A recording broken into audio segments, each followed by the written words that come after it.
true. This creates danger. And I'll tell you what, in my time on this, I'd never seen this before. People driving by my house and using the R word in front of people. This is shameful. And I have yet to see an elected official, a Republican elected official, say, you're right, that's shameful.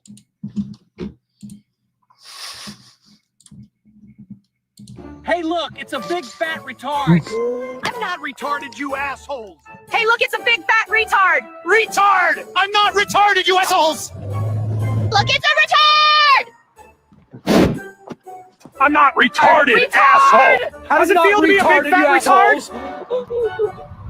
I'm not retarded. It's a big fat retard. I'm not retarded, you assholes. I'm not retarded. I'm not retarded, you assholes. Good evening, everybody. Welcome to the following program. I am your host, Joe Nierman, a.k.a. Good Lawgic. That is shameful. I am a Republican, and I'm going to tell you that is utterly, utterly shameful. That is shameful. Shameful. Not surprising, but very shameful. Not surprising. Oh, my gosh. Oh my gosh. Folks don't like Tim Walz. It's been a rough week if you're Tim Walz. This has been a rough week for him. It's also been a rough week if your name happens to be Brian Cole Jr., who is now being charged and arrested for allegedly being responsible for the infamous, notorious J6 pipe bombs. Those of you who may have forgotten, or maybe you're too young to know, maybe it's before your time, but a while ago, there was an incident that happened on January 6, 2021. This was shortly after the elections, which were very disputed election between Biden and Trump, where this ponderously came out. It was decided that Biden got 81 million votes, and he became our president. I know, kids, some of you are too young to remember this, but I'm old enough to remember that. I'm having a problem with my stream on whatchamacallit. Having trouble with my Rumble stream. That's not good. Why is that not working? All right. It doesn't look like, oh my gosh. I don't know why. I'm sending it out there, but they say they're having trouble connecting. I don't know if it's a Rumble thing. But anyway, bottom line is, when there was a siege of the Capitol, which is what I call it, and certainly not an insurrection, but in a siege of the Capitol, what precipitated that moments before the dam broke was that a lot of police were evacuated from the Capitol grounds, per se, in the direction of the DNC and the RNC, because there were two different pipe bombs that the authorities were alerted about.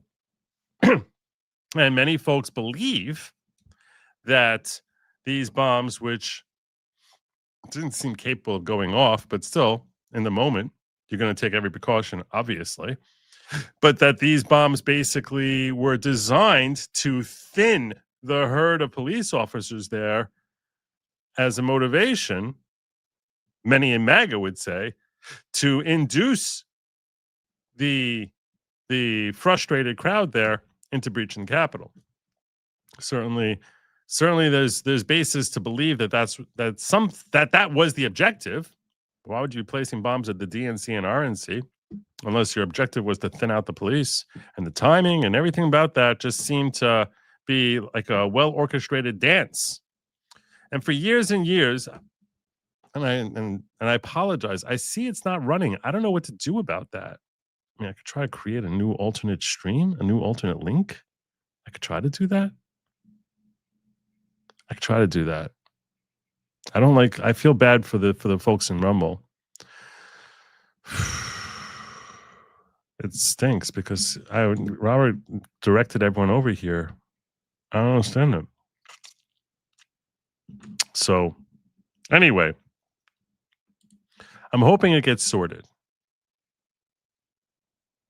But I can try to, when I try viewing on Rumble, I don't see it there. I'm aware of the problem. You know what? Rumble, the ghetto is important.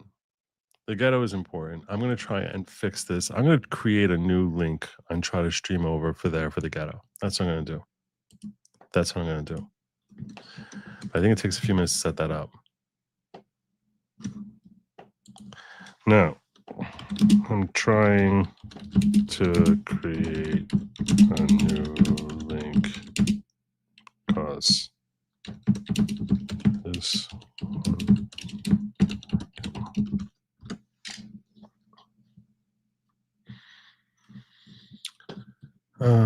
I'm gonna have to end this stream here. I'm not YouTube. YouTube, stay there. Give me like 60 seconds to try to sort this through. It's very frustrating when something like this happens.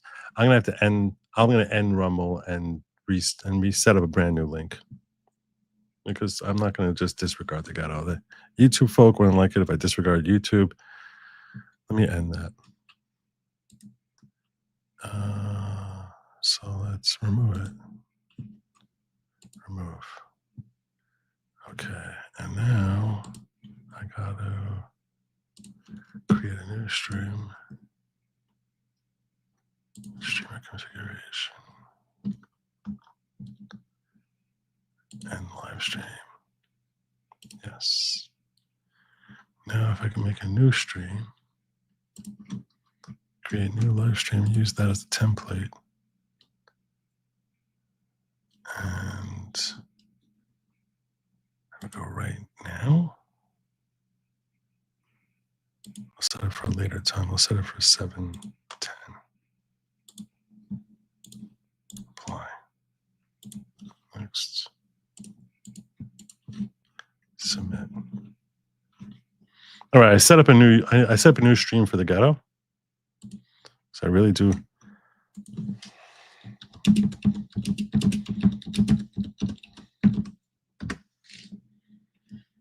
That chat's disabled because I set a new stream. Okay. And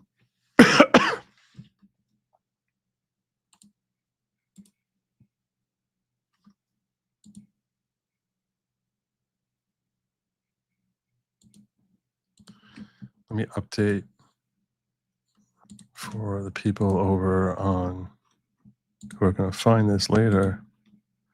Let me update Rumble link to the new Rumble link.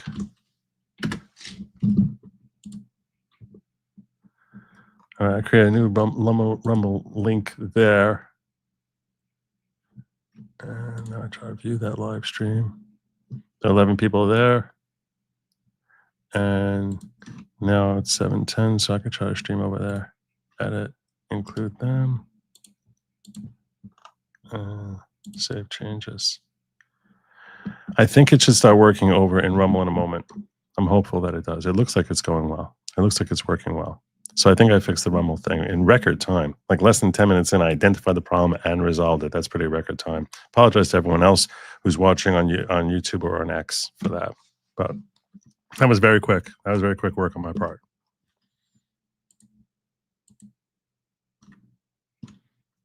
Is this working? I'm asking to go. You're welcome, Ghetto. That was real love. That was real love because I worked. That was love and experience. I've learned from my mistakes in the past when this comes up. All right. So as we were saying, J6 pipe bomber drops 2 bombs there, leaves 2 bombs on the sides, basically trying to thin out the police. That's certainly what seems like the most logical reason to do that. They have these fake bombs there, and they never found the guy until today. And we're going to spend some time looking through the affidavit, but I also I'm going to start with we should start really by looking at the press conference where they're announcing this. That's what we're going to do. All know now, early this morning, Brian Cole Jr. was arrested and charged with placing the pipe bombs at the RNC and the DNC on January 5th, 2021. He has been charged with violating 18 USC 844, which is use of an explosive device. This investigation is ongoing. As we speak, search warrants are being executed, and there could be more charges to come. I'm going to let our U.S. Attorney discuss that shortly. This was the work of multiple agencies working together. This morning's operation was carried out safely and successfully. We know that there are so many issues when you're issuing search warrants. Dangerous things can happen, and this was carried out safely and securely thanks to all of the people standing around me. She might be a great attorney. I assume she is a great attorney. She is so not a public speaker. She's not meant for this. I mean, you've been doing this for almost a year now. And that's not even counting what she did in Florida, right? She was the AG there, wasn't she? She just doesn't seem comfortable. They have worked tirelessly on this. Today's arrest happened because the Trump administration has made this case a priority. The total lack of movement on this case in our nation's capital undermined the public trust of our enforcement agencies. This cold case languished for 4 years until Director Patel and Deputy Director Bongino came to the FBI. The FBI, along with U.S. Attorney Pirro and all of our prosecutors, have worked tirelessly for months, sifting through evidence that had been sitting at the FBI with the Biden administration for 4 long years. It is, by the way. Let me be clear, there was no... It really is an indictment. It's an indictment of the Biden administration's DOJ, that they and their FBI, like that you either willfully ignored this case, which is the most likely thing, or you're utterly incompetent. Because it doesn't take 4 years. And this should have been a priority. This should have been a priority. A bombing in the Capitol on J6, but they didn't want to know about it. This is an indictment on Biden. No new tip. There was no new witness. Just good, diligent police work and prosecutorial work. Wow. Working as a team along with ATF. That's significant, because if they had information that the Biden administration couldn't have, then in that case it's not. It's well, look, we now you have an informant. It's very easy when you have an informant. This is a win for the Trump administration, whether or not they get a conviction, but just by dint of the fact that they found the guy. I mean, at least whether they think is the guy. Obviously, you want to get a conviction. Capitol Police, Metropolitan Police Department, and of course, the FBI. We are working every day to restore the public's trust. We hope that today is a significant step towards that progress. We'll share more information when we can and when it unfolds. I cannot stress enough how hard Director Patel and Deputy Director Bongino have worked for months to make our nation's capital safer and to disenfranchise 81 million. Yeah, there were 81 million. 81 million. It sounds so funny.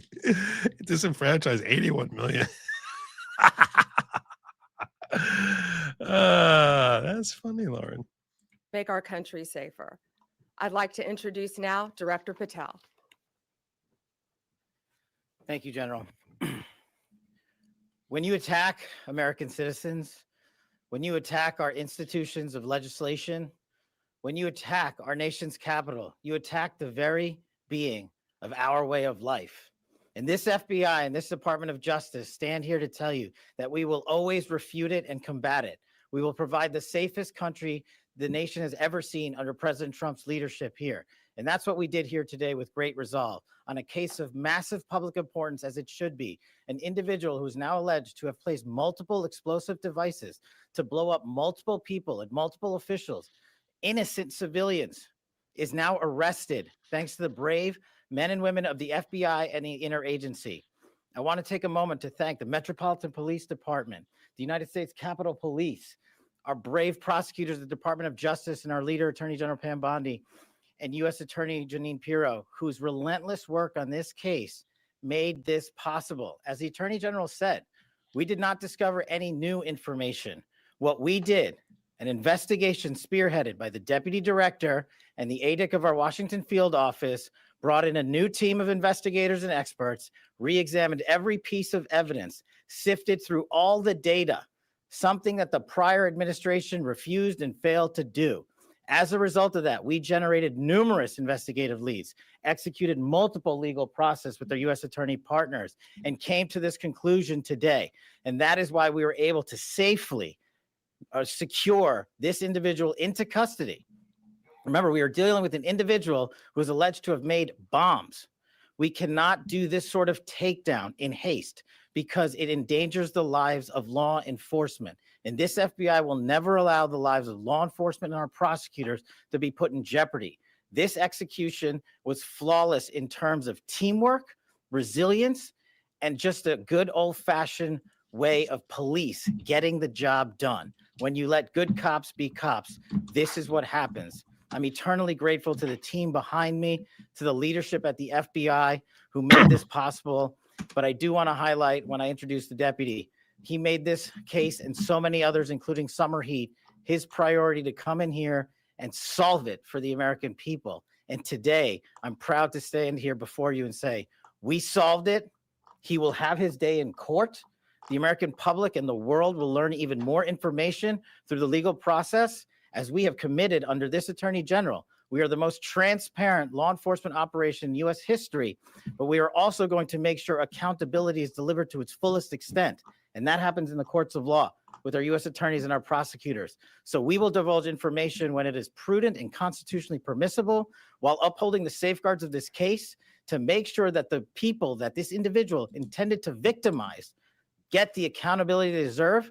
And most importantly, to deliver on President Trump's promise to secure our nation's capital and the rest of the cities in this country, to make sure that Americans are allowed to go out free and securely in their neighborhoods, and that people around the world are allowed to visit our nation's capital. And they now have that trust. Thanks to By the way, I don't know if you've seen Brian Cole Jr. yet, but here he is.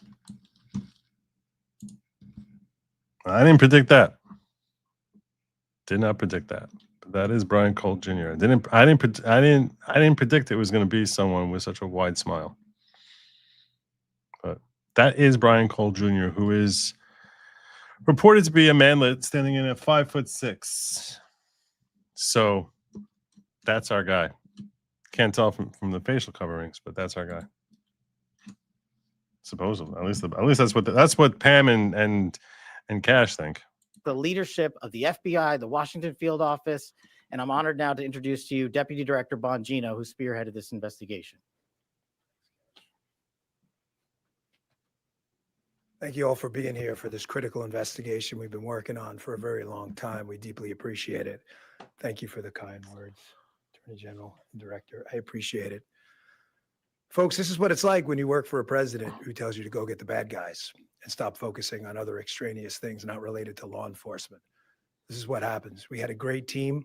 I know it's said a lot in this business. It was a team effort. It becomes cliche, but cliches are useful for a reason because they matter. And this was a team effort.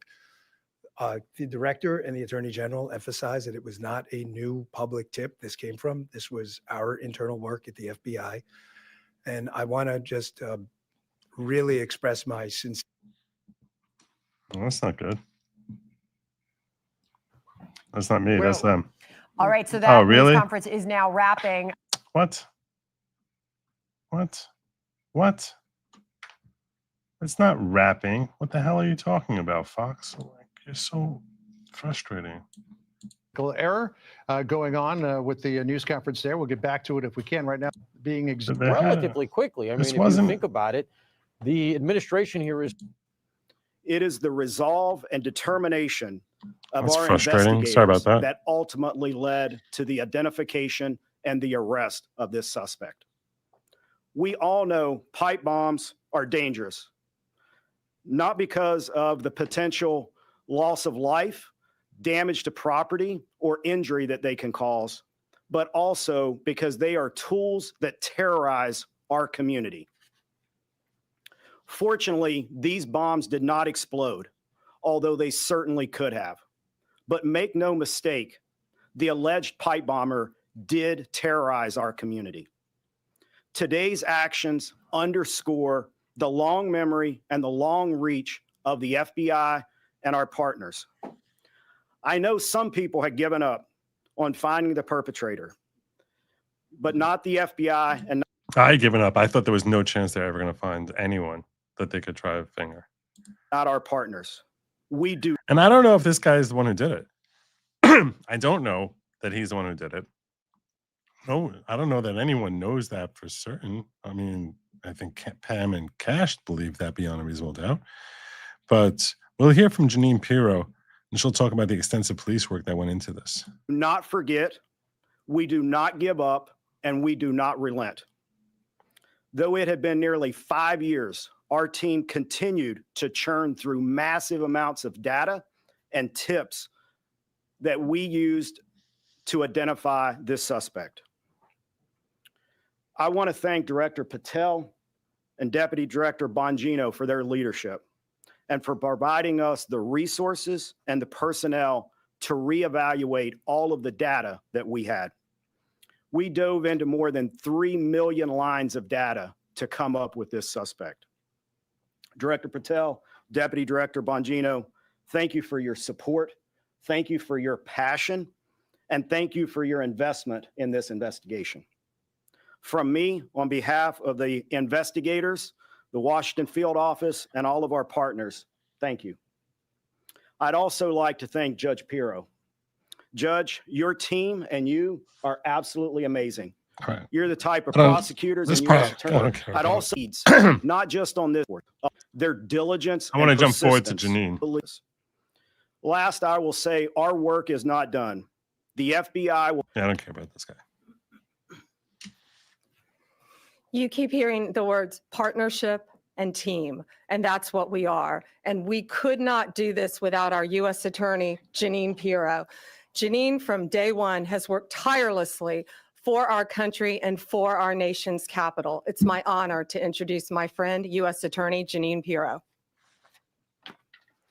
Thank you very much, Attorney General. And you have been listening to a lot of thank yous and a lot of gratitude. Yeah, we skipped past most of it. The reason that we're thanking each other to the extent that we are today is because we have seen in this case an incredible collaboration around the clock, in the middle of the night. It doesn't matter. We call each other, we make contact, they need a warrant, they need something, someone wants legal advice. These are the men and women who never give it up.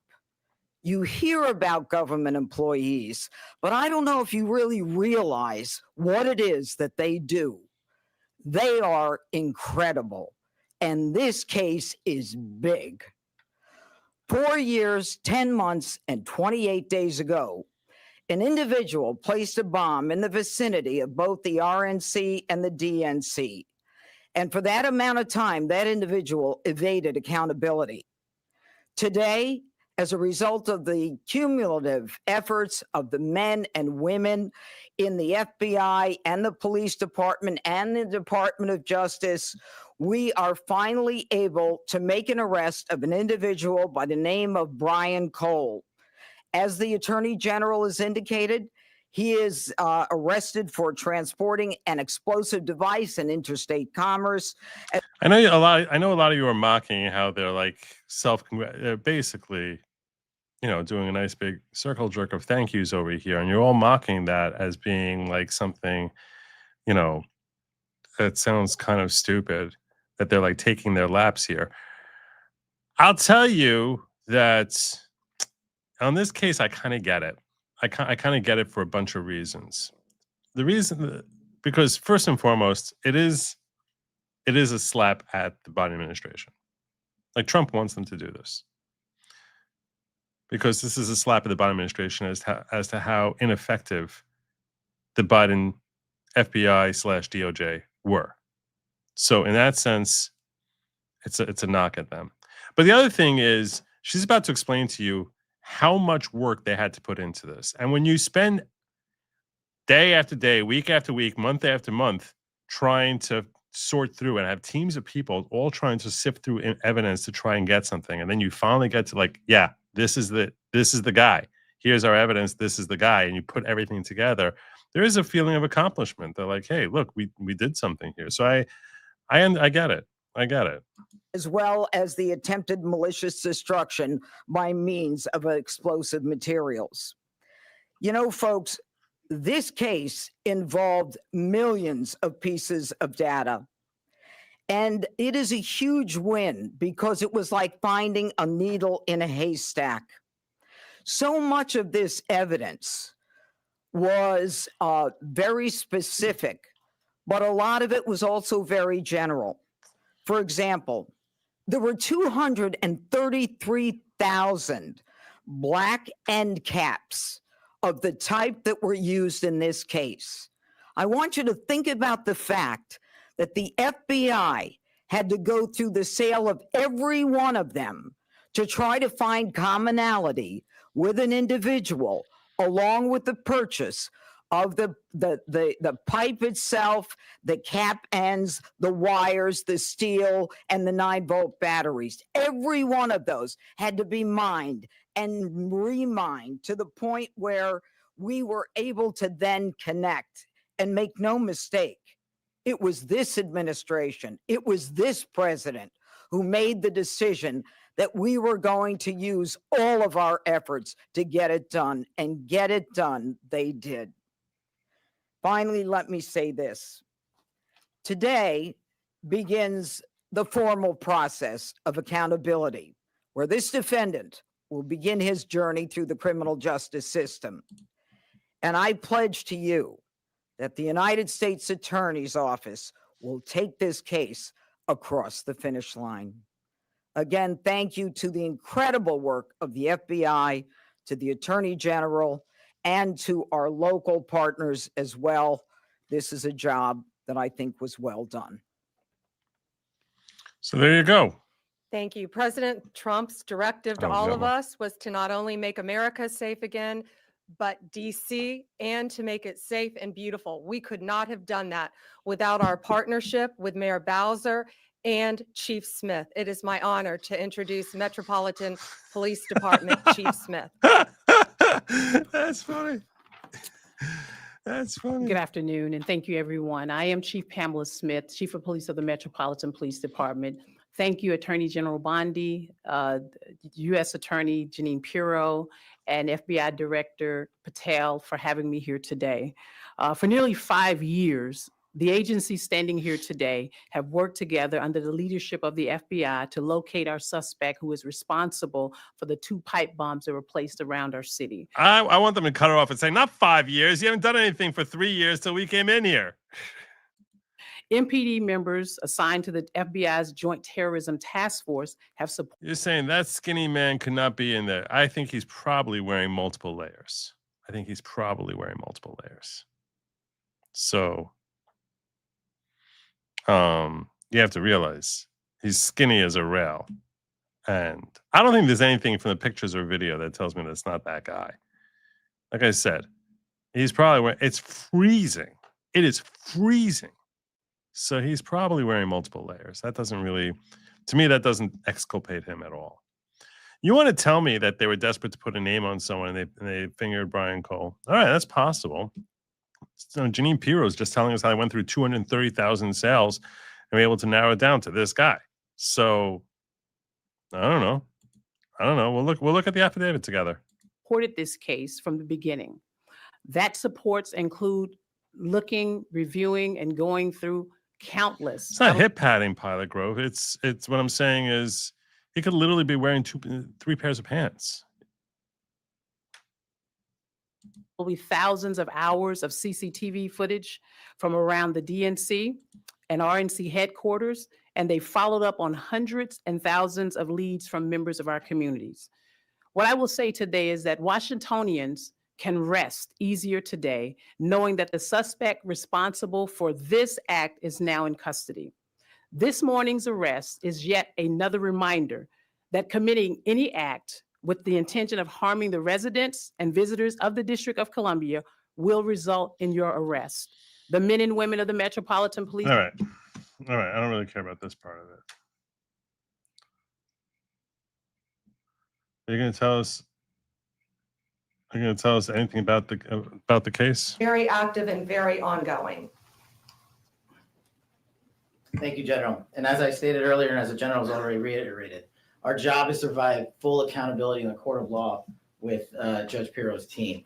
And in order to do that, we have to preserve the chain of custody and evidentiary value. What I will say generally is that when you go through 3 million lines of information, y'all can think about the amount of cell phone data that has to be ingested and triangulated and dumped and received.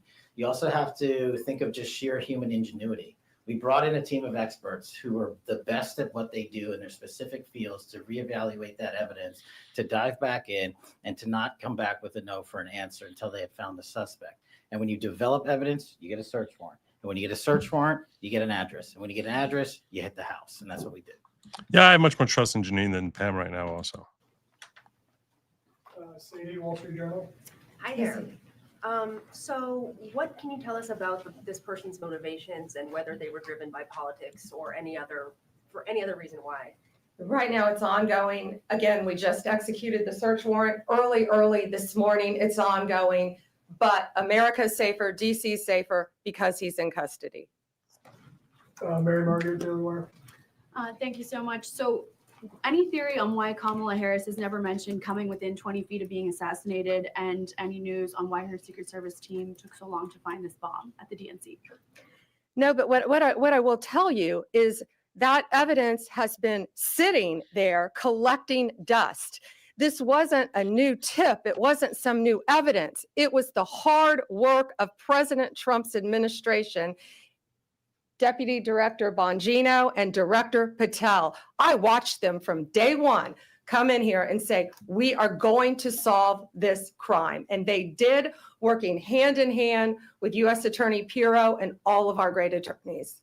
Yeah, I agree with you, Kimmy. I haven't seen anything that made me be like, wow. Pierre, ABC. General Bondi, Director Patel, or Deputy Director Bongino. That's the question. Was there a particular moment where the evidence is coming in and it's starting to look like progress is being made? What was the moment? You got to check 2021, brother. 1/5/2021. You sure that ain't Tish James? Moment that you knew that you were on the road not to Tish James. solving the case? I was smiling at you because I certainly remember the moment. Darren remembers it too. He said, "Are you sitting down?" Called me on the phone. I said, "Oh boy, why? Is this bad news?" And he said, "I think we got him." What exactly that tip was, we're going to have to pass on that for right now while we're still, obviously we're in the prologue of a long book. This is just the beginning. This is not the end of the investigation, as you all well know, having reported on these for a long time. There's interviews to be conducted. The search warrant processing scene is not even done. So we're at the early stages. So that's the only reason I hesitate to tell you what the exact tip was. But yes, that was absolutely the moment. And it was due to the diligent and incredible work of a team in the Washington field office that came in and just scoured through this over and over and over and over again. In general, was it? By the way, this is a perspective I totally got. And you walk in with that perspective. We've been frustrated with some of the things they've said and done as being like weak and ineffective. I think that I totally get what Mindy Marie's saying here. It's like we killed ourselves to try and get these people in here. Fought really hard. Forensic? Was it a phone call? Was it something about a vehicle? I'd rather, we'll just leave it generally forensic evidence. Yeah, it's fair enough to say. Excuse me? How long ago that was? I'd rather not say because of the ongoing interview process, and I don't want to. Yeah. I just want to add something to tell you how thorough this team was. That moment that was kind of like the aha moment, that wasn't the end. This team continued to work and work and work to get every bit of evidence that we could get. We didn't stop at that moment. And that's a testament to the fact that the team wanted every possible piece of evidence that they could gather. One more? Maybe one more, Kelly O'Donnell. NBC. Thank you so much. Have you recovered the notable sneakers? Have you done surveillance of this suspect from that aha moment to when you exercised the search warrants today? And obviously this happened on January 5th into January 6th. How should the public look at this case separate from all of the cases related to what transpired on January 6th and the president's subsequent pardons? I'm going to let Director Patel take the evidence part. We have to be careful again. You've asked very good investigative questions, but this is ongoing, very active. But America should feel safer today. We say a pipe bomb. These are bombs. These were live, active bombs that were placed in Washington, D.C. Director. Thank you. This shows you how much detail you and the American public have paid attention to this case. Of course, we analyze everything that you're seeing on this poster board and information that you will see through the formal charging process and court process. But we want to let that evidence speak for itself because, again, we do not want to disrupt the accountability that we owe the American public. Yes, you heard about the cell phone tower data. Yes, you heard about, of course, we surveil individuals who we think we're going to blow up American citizens. But how and when we do it and why we do it is not something we're ever going to reveal unless the Department of Justice deems it fit at trial. So we appreciate your attention to detail and your hardcore investigative work. But you can just imagine some of those same skills are being utilized by this FBI, this Department of Justice, our partners, the ATF, and everybody across the board. And this is an interagency. Hey everyone, I'm Emily Campagna. All right. So I did check up the weather there because I thought that was a good idea. And on January 5th into January 6th, 2021, and he's correct that the low was around 41 degrees. That's still pretty cold. That's pretty cold. And you also, I don't think that that's a very compelling thing. The people want to make about his size. I don't think that's compelling. It's also, he's had 4 years to lose weight, right? So I don't know that his size is very compelling, but a lot of people have questions about this whole pipe bomber thing. So I think it's a good time. It's a good time for us to try and take a look at this and see for ourselves, what do we think with respect to, you know, is this something that, you know, the evidence seems compelling or not? So I'm going to pull up here.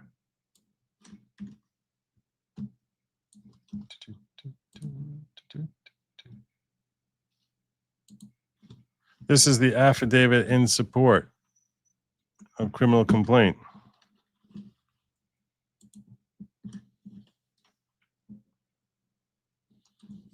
Let me see my drawing tools. What can I draw with? We'll draw with this. All right. So I am a special agent with FBI, and I've been, actually, I don't know if I'm going to like this or not. All right. I'm a special agent with the FBI, and I've been so employed since 2009. Well, let's just do insert. Is that a good size? Yeah, it's a good size. But now it's not doing this. That's not going to work. It's not going to work if I do it that way. All right, let's do it this way. Do it a different way. Do it a different way. Okay.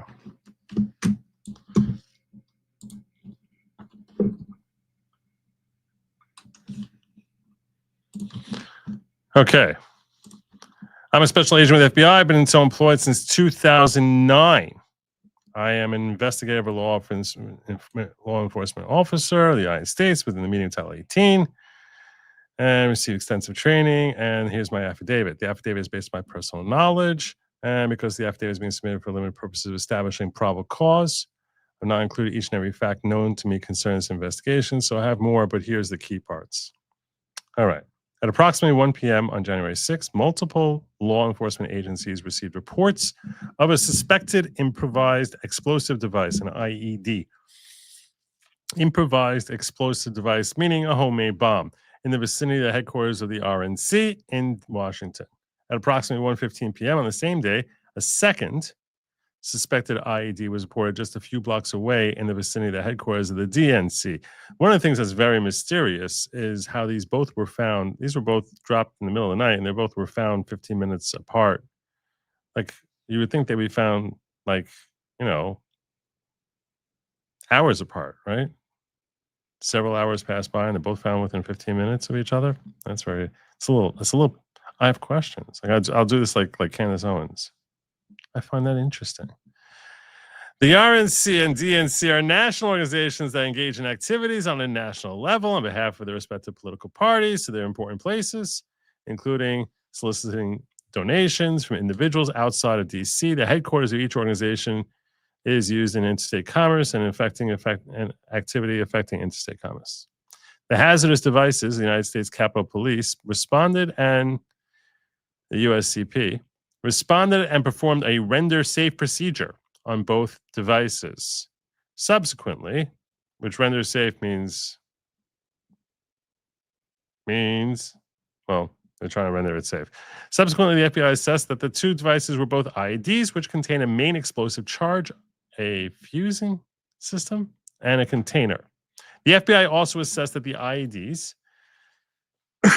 used as a hard metal container, a metal pipe, with nipples and end caps, which showed the weapon characteristics were present.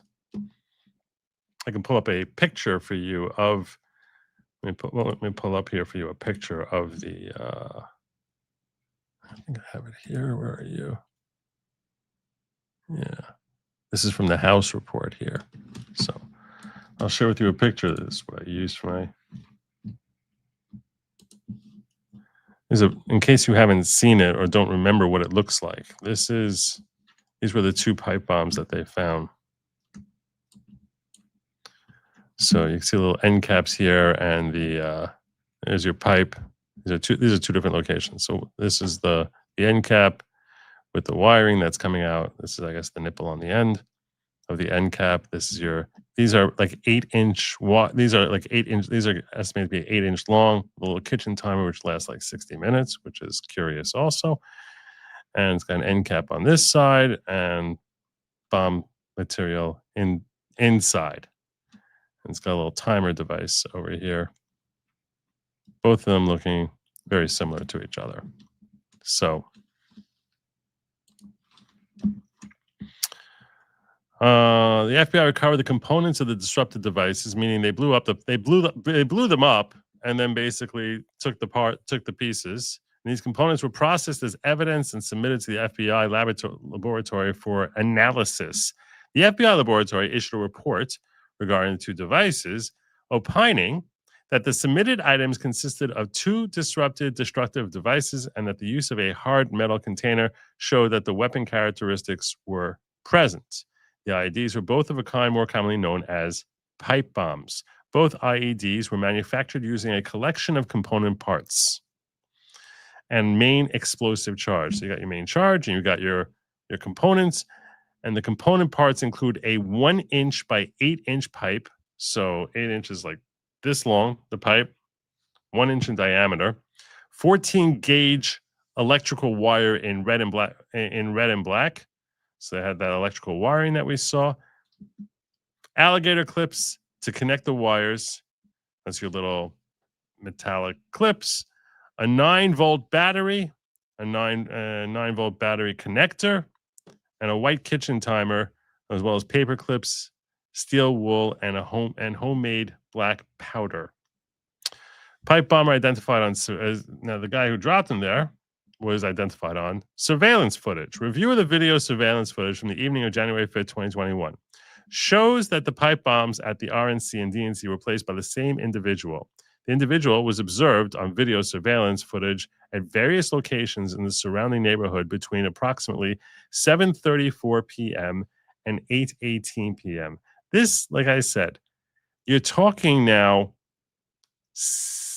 15 hours before it's 5 hours to noon, 17 hours for these bombs to have been found, which is strange. I know they say it was behind that they're both found within 15 minutes of each other. In video surveillance, the individual was wearing dark pants, gray hooded sweatshirt, dark gloves, Nike Air Max speed turf shoes, and a face mask that obscured the person's face. The video surveillance footage shows the individual adjusting eyeglasses at times. The video surveillance footage shows the individual carrying a backpack. Video footage shows the individual traveling on foot, through the surrounding neighborhood of the RNC and DNC, including portions of the route of travel between the two locations. Through video surveillance, the FBI recreated the individual's path of travel, including timestamps associated with the individual's location along the route. The individual placed the pipe bomb at the DNC at approximately 7:54 p.m. and at the RNC approximately 8:16 p.m. on January 5th. In January 2021, the FBI conducted a reverse projection photogrammetry examination, which is the way they measure his height. And using that, the individual depicted in the video surveillance footage, the height analysis showed that the approximate distance from the ground to the top of the individual's head, including head wear, was 5'7" with an error rate of plus or minus 1.1 inches. So with his hoodie on, he's 5'7", which probably means he's somewhere around 5'6", plus or minus an inch, might be as short as 5'5", or as tall as 5'7". Brian J. Cole Jr. is a 30-year-old resident of Woodbridge, Virginia. Cole is 5'6" tall and wears corrective eyeglasses. Cole lives in a single-family house with his mother and other family members. Cole works in the office of the bail bondsman in Northern Virginia.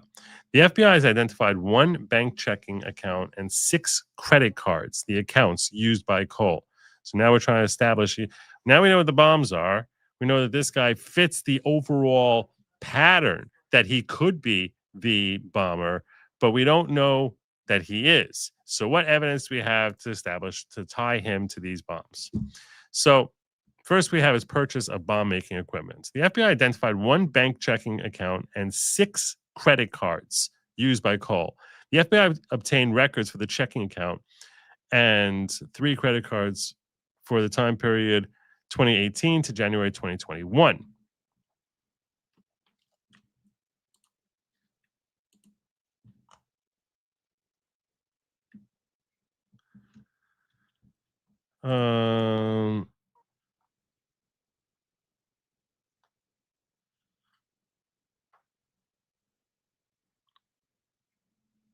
Sorry, I lost 3 additional credit cards were obtained for that time from 2018 to November 2025. The FBI reviewed the transaction history for all these accounts.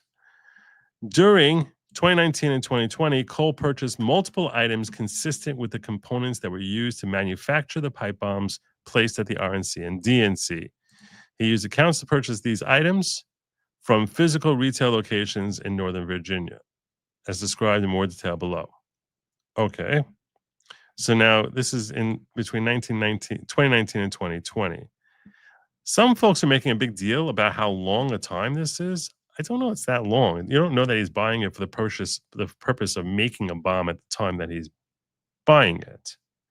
So a lot of people are trying to make things like a big deal about that.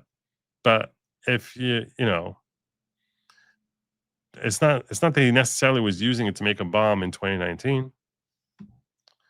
But, you know, he's sort of like when he decides to make a bomb, it's like, hey, I have this pipe that I bought last year.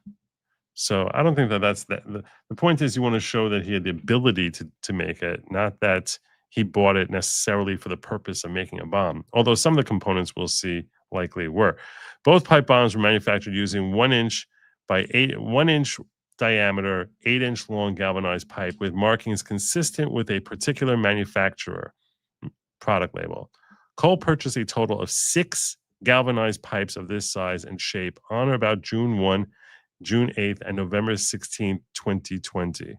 So this is all, the November 16 one in particular is right, that's after the election, right? The election happened on like November 9th or something like that. So this is election time, right after the election was called. Purchases were made at 2 different Home Depot locations in Northern Virginia. According to the pipe manufacturer, approximately 26,000 of these items from pipe manufacturer were sold in 2020, and over 22,000 of these items were sold to Home Depot. Okay. Both pipe bombs were manufactured using end caps, which were used to close the ends of the 8-inch pipe. So in our little picture that we had there, where do I have you?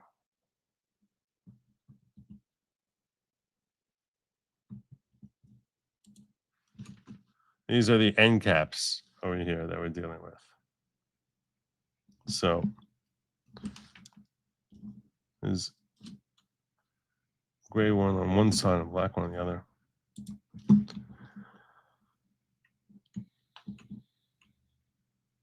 The pipe bombs placed outside the RNC and DNC contain a mix of both black and galvanized end caps.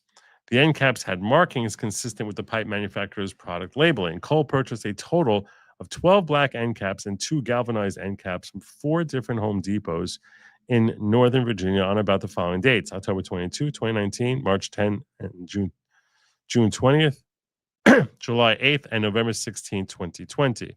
According to the pipe manufacturer, approximately 233,000 of the black end caps from pipe manufacturer were distributed in 2020, including to Home Depot.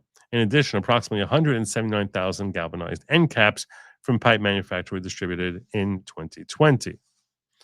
So just that year alone, there was 200,000 sold. Both pipe bombs were manufactured using a 9-volt battery connector with attached red and black wires. The 9-volt battery connectors used in the pipe bombs had identifying information on the black and red insulated wires that were consistent with those distributed in North America by a known company and its predecessors, the 9-volt distributor. Cole purchased 5 of the 9-volt distributor's 9-volt battery connectors from Micro Center in Northern Virginia on or about November 12th and December 28th, 2019, including cash purchases made during the December transaction. Fewer than 8,000 of the 9-volt distributor 9-volt battery connectors were distributed in the United States between December 2017 and January 5th, 2021.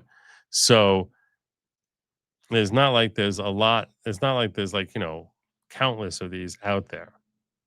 I mean, 8,000 is not a handful, but okay. Both pipe bombs were manufactured using a white kitchen style timer. Cole purchased 2 white kitchen timers from a Walmart in Northern Virginia on about June 3rd, 2020. So June 3rd, 2020 is 6 months before the bombing. Attempted bombing. Both pipe bombs use a mix of 14-gauge red and black electrical wire. Cole purchased 14-gauge electrical wire in red and black on about May 23rd and October 22nd, 2019. Again, now we're looking at things that are a year and a half before. Okay, but that could be like the electrical wire sitting around his house. You don't just use it to specifically to make the bomb. The point is, the reason that they're throwing this in here is to show, here are all the components of the bomb that we show that he, at least we know he's purchased these things. Does that mean he did it? No, but that he had, the more you can establish his capacity to have committed the crime, the more compelling it is for a potential jury. And on about September 27th, October 7th, and November 24th, 2020, and this one, November 24th, again, is after the election. Cole's purchases of 14-gauge red and black electrical wire were made from one Home Depot and one Lowe's location in Northern Virginia. Both pipe bombs were packed with steel wool. Cole purchased steel wool from a Home Depot in Northern Virginia on or about December 4th, 2020. So all of these things that he bought, much of which was after the election. So the only things that were not bought after the election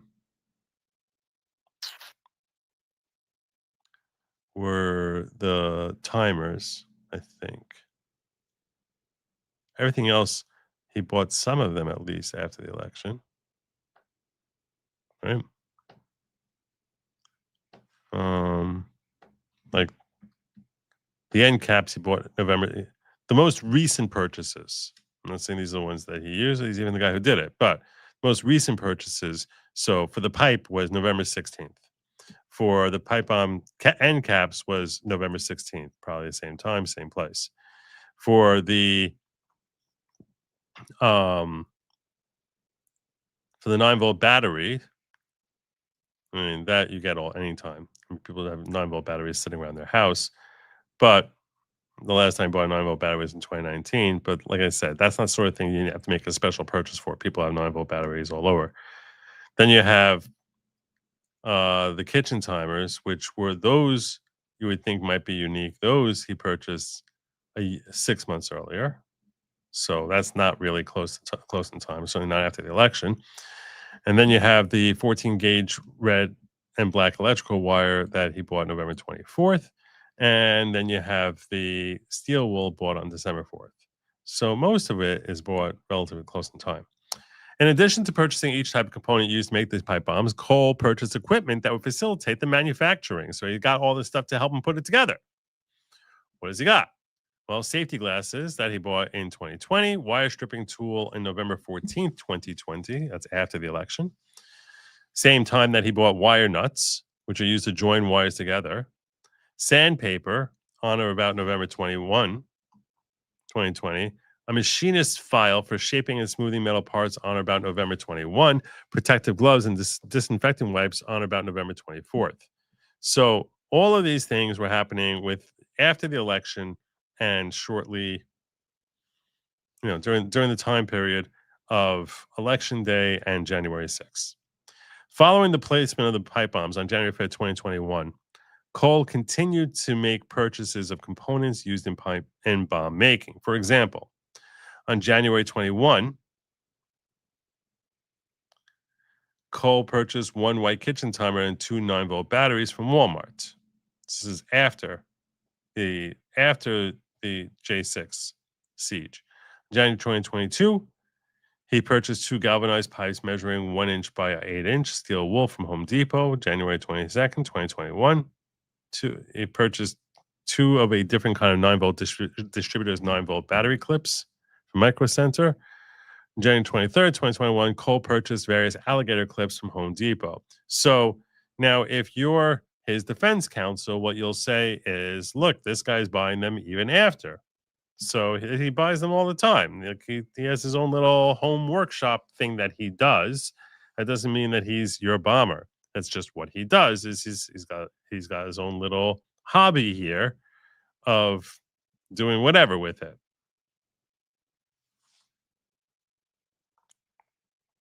Cole's location on January 5th, 2021. Since at least as early as January 5th, 2021, Cole has been the user of a specific telephone number associated with the cellular phone, which we're going to call Cole's cell phone.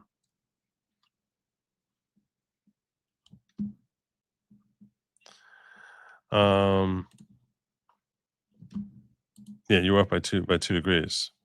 When I say freezing, I don't mean like literally ice freezing. I mean, it's cold out. If you're walking around for an hour in that weather, you're gonna bundle up. That's not crazy. Kitchen time was bought during BLM riots, maybe planning an incident on protesters to blame MAGA that never played out. Could be. We don't know. It's an interesting theory. Since at least as early as January 5th, he's got his cell phone number. The FBI obtained historical cell site records associated with cell towers located in the immediate vicinity of the RNC and DNC for the relevant time period. January 5th, 2021. Historical cell site records associated with the cell towers provide location data for cellular telephones at specific points in time when the cell phone engages in a transaction with the cell phone tower. So sometimes it'll ping off of a local cell phone tower, and that can help triangulate the location of what path this individual took. Transactions involving data usage can include a user's active use of phone, for example, navigating to a web page, and during a user's passive use of a phone, such as when an application on the phone refreshes data in the background. So it's not a continual ping, but it'll just random times based on what you're doing with your phone, or the phone doing of its own accord, will ping the local cell tower. Records obtained from cell phone provider that provides service to the Cole cell phone include historical cell site records associated with the location of devices in the provider's network on January 5th. Provider's records include location data for devices on its network and that engage in transactions, including phone calls, text messages, and other data usage. Each of the provider's cell phone towers in the vicinity of the RNC and DNC have sectors that provide coverage for the particular tower. Each sector of a cell phone tower provides approximately 100 to 20 degrees of coverage. So it's like basically, if you put your arms out like this, it's basically like you picture like that wasn't good. If you picture you divide something up in 3 ways, like if you divide a circle up into 3 ways, so each one is going to be 120 degrees if you make a perfect Y, right? So due to real-world conditions and various forms of interference, the actual coverage on any particular day for a particular sector can extend beyond 120 degrees of coverage or be limited to less than 120 degrees of coverage. So it's not always perfect. For each cell phone tower, providers' historical cell site records show the particular sector that engaged in each transaction for each individual cell phone. The FBI Cellular Analysis Survey Team, CAST, has analyzed the location of a Cole cell phone on January 5th, 2021. Provider records show that the Cole cell phone connected with provider cell phone towers consistent with the Cole cell phone being in the area of the RNC and DNC on January 5th, 2021. Cole cell phone engaged in approximately 7 data session transactions with provider towers between 7:39 and 8:24. This is the time when he was purportedly leaving bombs near the DNC and RNC. Provider's historical cell site data shows the specific tower for each of the transactions along the sector of his tower that engaged in the transaction with the Cole cell phone. The 7 transactions between the Cole cell phone and provider's towers occurred at approximately 7:39 p.m., 7:44, 7:59, 8:14, 8:23, and 8:24 p.m. 2 transactions took place at 7:39 p.m. During this time period, the Cole cell phone had transactions with 5 different sectors on the provided cell towers. At approximately 7:39:27, his phone interacted with a particular sector of provided tower 59323, which faces southeast, approximately from its location at 103 G Street Southwest in Washington, D.C., Sector A. Also, at 7:39:27, Cole's cell phone interacts with a particular sector of the provider tower of a different provider tower, which faces east from its location at 200 Independence Avenue, Southwest in Washington, D.C.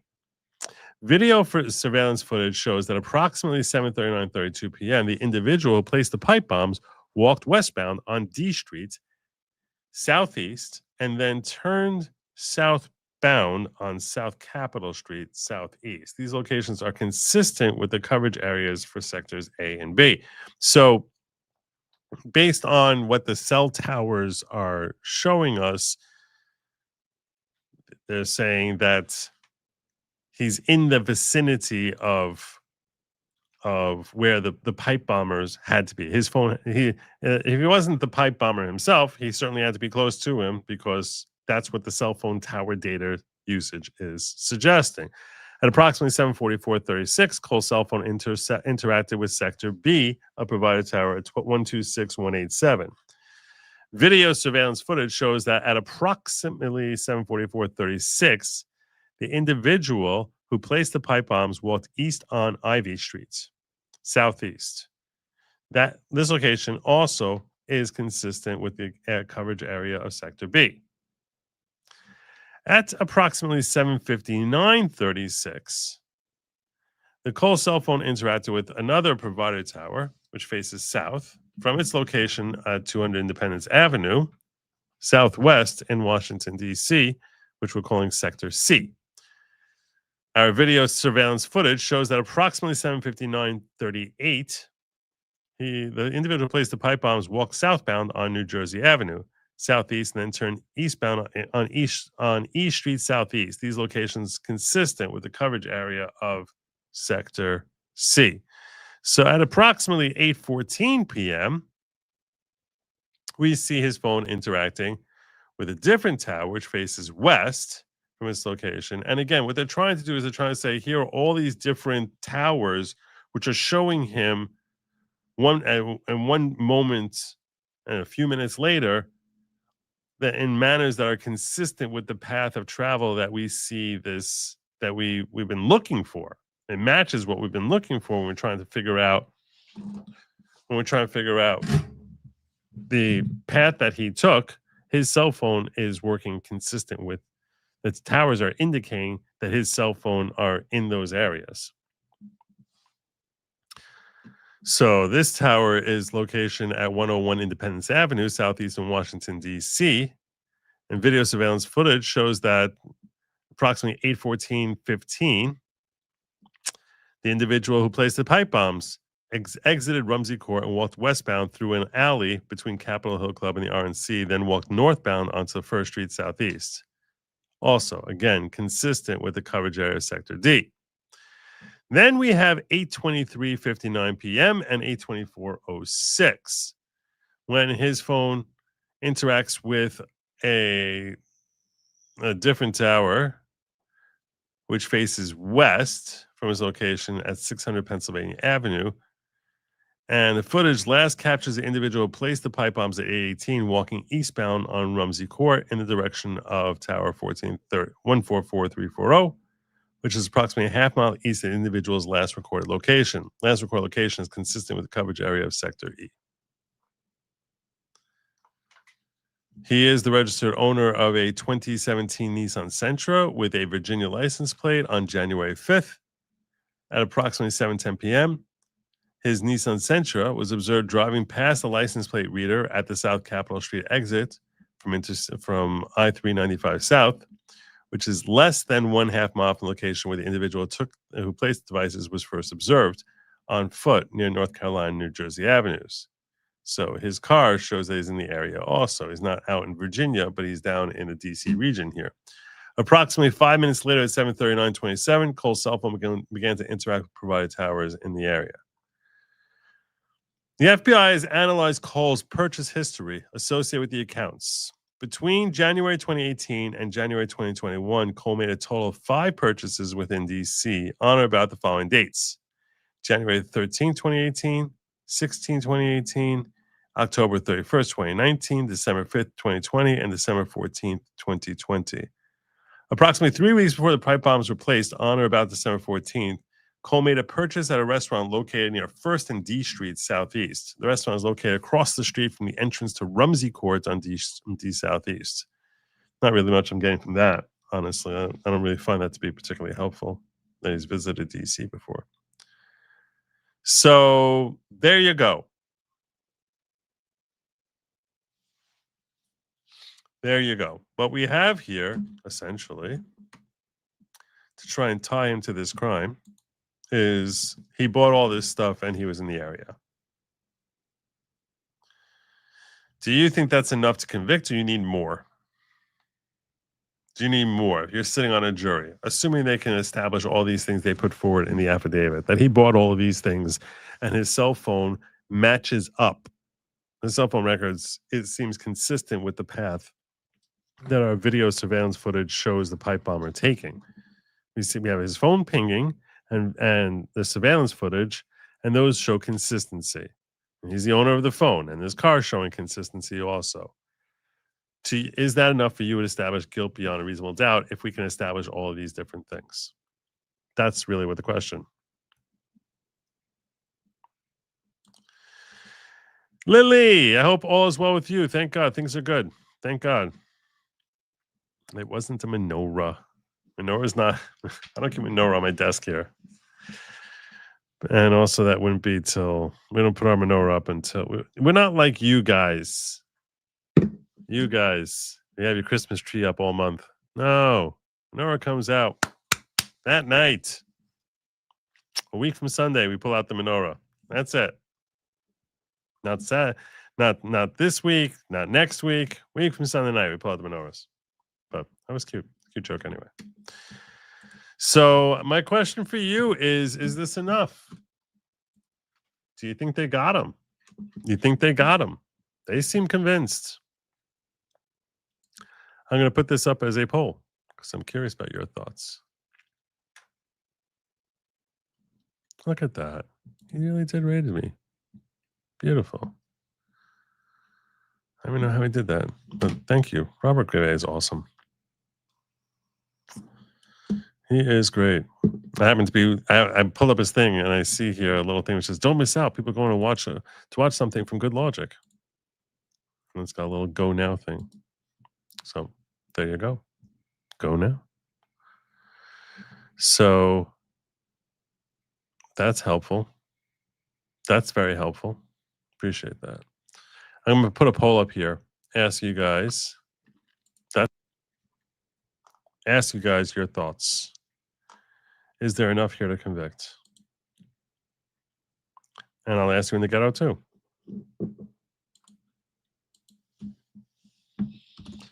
If the affidavit proves 100% correct,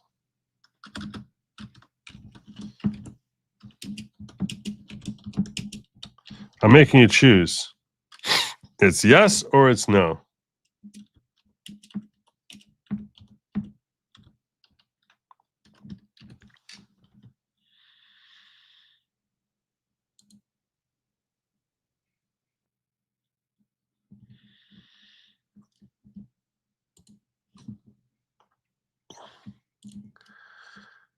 Grimsbar says circumstantial at best, in my opinion. Keep up the good work. I got to give this guy the horn because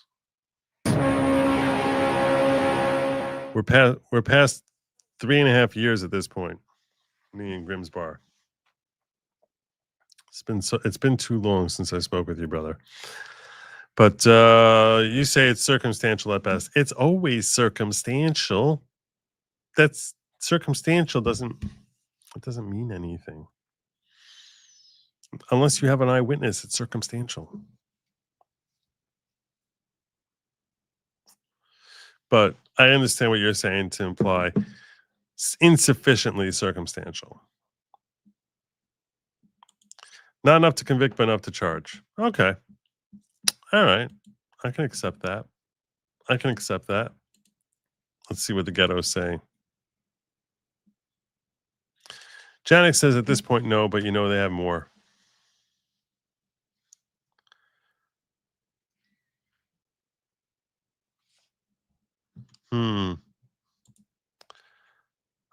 I would tend to agree. I sort of feel as if, I don't know. Guilt beyond a reasonable doubt. I'm close. It's close. I think it's probably him. You ask me my truth, I think it's probably, it's probably him. Is this enough to say guilt beyond a reasonable doubt?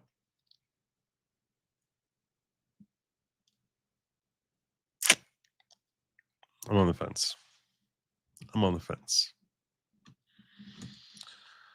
Me personally. That's where I'm at.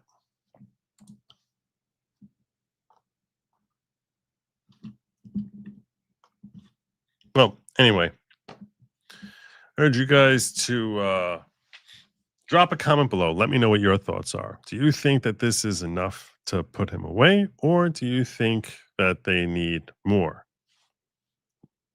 How much more do you think they need? Like, what else could they have? More video surveillance footage? Something showing him walking into his house? Because you sort of have to think about it. Like, if you have a I can't even imagine what they're going to come up with. It's 4 years late. I don't know.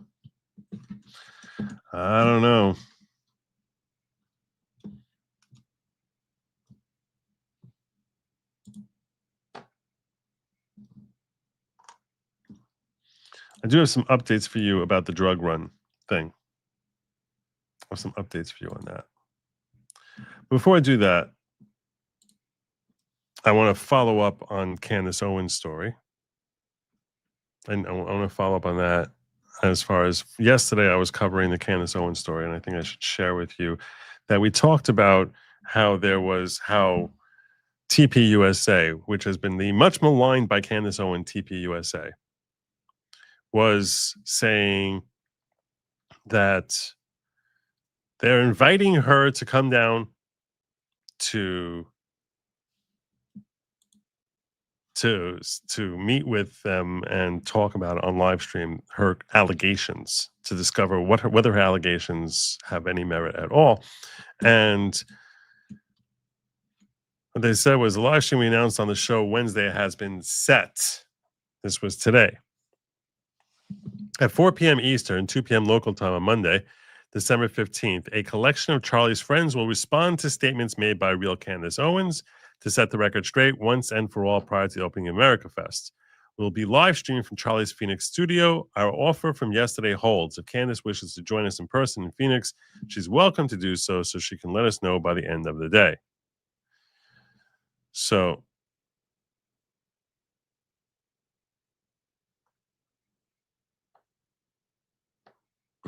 there's good reasons not to do it virtually, Diligent. It's a different meeting in person.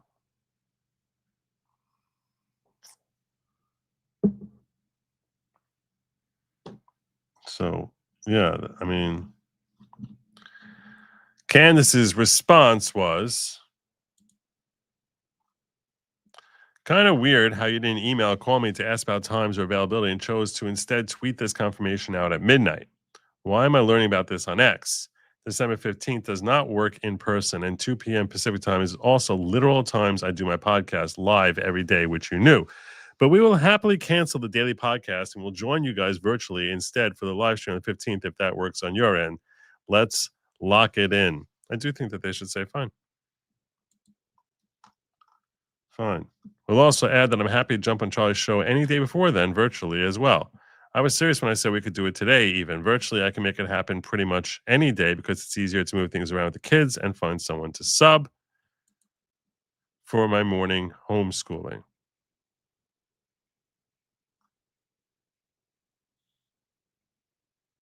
I do think that there is a bit of cowardice there because she's not offering to go there any other time. Like, you can give a counter offer.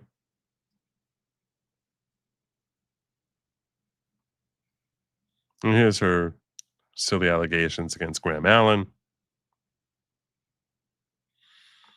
But you could see that there's a lot.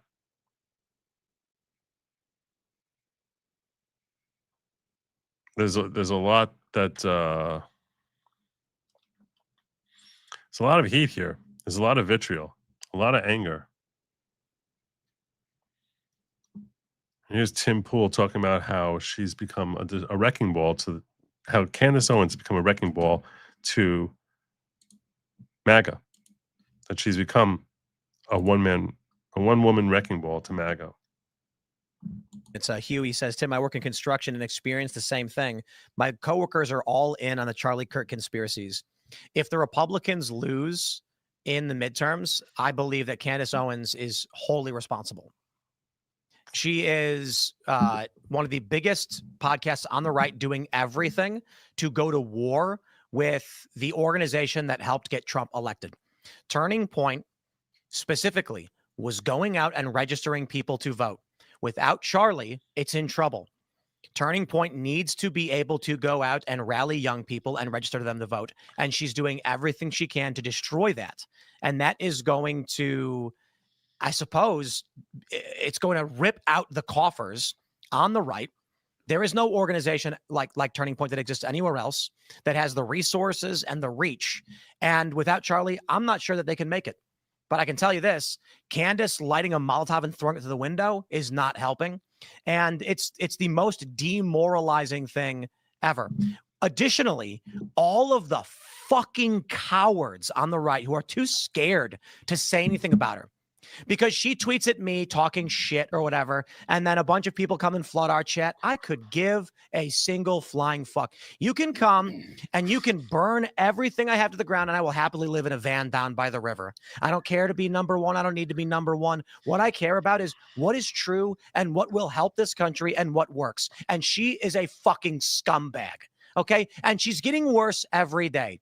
And she crossed the line. She continually crosses the line every day, insinuating that Turning Point literally killed the guy who made them all rich. And I hear this in the streets, and at a certain point, I'm like, holy shit, we're gonna lose the midterms. We're gonna lose the midterms, then we're gonna lose in 2028, and it's because she's a piece of shit. Because instead of saying, guys, let's come together and figure out how to work together, she says the stupidest, retarded crap. And now everybody's running around divided and broken. For what reason? Grift. Grift. That's the reason. Just grift. It's just making herself rich. For literally what reason? Grift. Now, guess what? I'm not on the best of terms with Turning Point either. In case you didn't remember, they didn't invite us this year, and it's become a big thing or whatever. I have nothing. Which was a big mistake on their part. Big mistake. But still. I can say, I know what they are. I know what they do, and I'm glad they do it. And if we don't get along, so be it. I don't know that they make it without Charlie, whatever. But what is the purpose of intentionally fanning the flames for 3 endless months of just nonstop retard shit, Candace? Holy crap. You know, initially in the beginning, she brought up some interesting things. New photos had emerged, and I said, wow, I even said this to Andrew Colvett at Turning Point at the beginning of October. Now she's at the point where it is video after video where she's saying it's an inside job. She's saying like, there's a video of the dude, Mikey McCoy, grabbing his phone and making a phone call, and she's acting like that's weird. And then you get this other guy who's claiming that the business is a parking lot. Interesting. Well, he knows businesses can be registered anywhere. To be fair, it's not only just Candace and saying what she's saying. It is all of these people who are like piranhas ripping the right to shreds. And you know what? A lot of cowards on the right being unwilling to say anything about it. Well, this is where we go. The Democrats are trying to find a way back to reality. They published this thing where they said, oh, we've got to, it's called Deciding to Win. And they said, we have to address kitchen table issues. Like hell, I would ever vote for someone like Elizabeth Warren or Gavin Newsom. But what I think is likely to start occurring now is the grifter right is cannibalizing itself. You are going to see the right now move from a populist base more to a neocon base. Democrats are going to go to war internally over the far left, and you'll see the emergence now of these deciding to win types, which, like Stephen A. Smith, will start agreeing with people like me and Joe Rogan. And they're going to try and win back the ground, and they're going to utilize the absurdity, psycho-reality of Candace Owens to rip people from the right so that Democrats can start winning again. And that is the reality the right has to contend with. Conservatives had a coalition. Charlie helped build it. Disaffected liberals came on board. People like Candace are intentionally burning it to the ground. Stephen A. Smith is and here's really what we're getting at. Here's really what he's getting at, which this is a reality that folks should consider. Part of the draw of MAGA, and MAGA really came from a lot of different areas. People started joining into MAGA, but a significant portion of it was frustration with the structure, frustration with the neocons, frustration with the establishment, and a very anti-establishment type of perspective, and recognizing that we've been lied to over and over again, because we have been lied to over and over again about very important things, some things related to what's going on in the world in general or in politics, like various assassinations and things like that, or various wars, which affect most of us on an indirect level, some of us on a very direct level, if you're in the military, for example, but many of us on a more indirect level. And then some on a far more direct level when it came to, like, let's say, COVID and things of that nature, that as far as the blossoming of a recognition that conspiracy theories are very often true. And the grift right basically is latching on to that and saying, oh, okay, folks want to believe in conspiracies. I can spin you a tale. I can give you a great tale, which is going to be, this is a hot take. And the better I can sell it, and the more indicia I can say, well, what about this? What about that? The larger my platform will grow. The more money I make, the more influence I attain, the more significant a voice I become. So they start becoming the loony right. And folks who are not willing to go along with it, this is why you might wonder why you've heard the term woke right. Well, I'm not sure about the term, the propriety of the term woke right, because when people think of woke, they think of that aligning with a certain set of particular values, which are very anti-right. But the reason the term woke right has significance is because the tactics that are used by the woke to shove those ideologies are the same tactics that you're seeing folks on the right use, where, wait, if you're not with us about saying X, then you're part of the problem. Then I want to have nothing to do with you. Then you're evil. That's the woke tactics that we saw for years going on, that whatever level of extremism we want to jump into, you need to come along with it. Otherwise, you're evil. Otherwise, you're a problem. Otherwise, you're a homophobe. First, going back 15 years, right? If you were against gay marriage, you're a homophobe. And then now it's like if you don't support, basically transing children, so you're a transphobe and you're a misogynist. And if you don't call them, someone who puts on a dude with a mustache who puts on a dress, you don't call him by his pronouns, so you're a transphobe, you're a racist, you're evil, you're insensitive. If you say, hey, look, I don't really like people, setting themselves on fire in the middle of a marketplace, you're Islamophobe. So that sort of extremism, and you're evil. You're not one of us. You can't be part of us. You're like someone, we don't really like you so much. That part of it is the tactic. That's the tactic. There's the ideology, which is towards this leftist ideology. And then the tactic is we're going to ostracize you as being a terrible person. You're one of them. You're one of those bad people if you don't go along with it. And that's the same sort of thing that we're seeing. That's why the people, I think, refer to it as the woke right, where it's like, okay, what, you're a sucker? You believe the conspiracy? You're going along with it? You don't recognize it's a conspiracy? Oh, you think that's truth? Oh, you think that's truth? And that sort of wild-eyed, whatever conspiracy theory someone can spin out there, that's that has any sort of way of attacking the establishment or attacking what's going on out there, and it basically portrays certain people as being evil. If you're not willing to latch onto it and join us with the pitchforks and the torches, and you're not willing to join us in that, then you're part of them. You're a sucker and you're part of them. For the left, it was you're evil and you're one of them. Over here, it's you're a sucker and you're one of them. And they're both designed to basically say, don't question what's being shoved down your throat, go along with it. And it's a dissociative approach. It's effective, but it's very alienating to a lot of people, because it's just like, if you're actually like really thinking things through, you're like,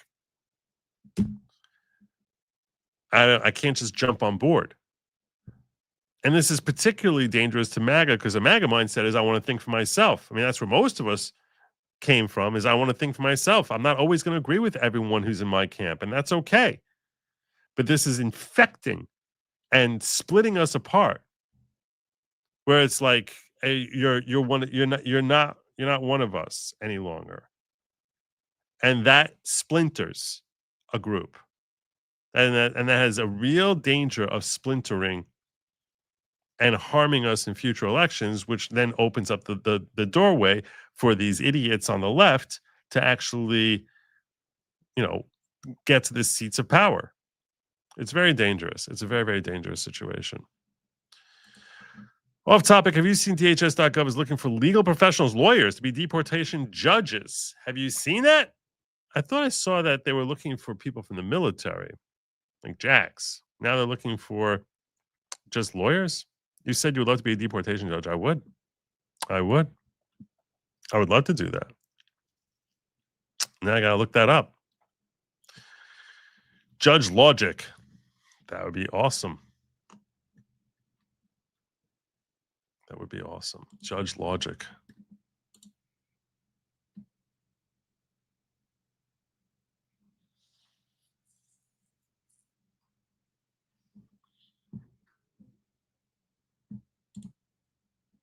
Completely correct. It is about principle. It's not about I'm going with you because I agree with you. I like you. But the shoving you into a different camp is an alienating thing.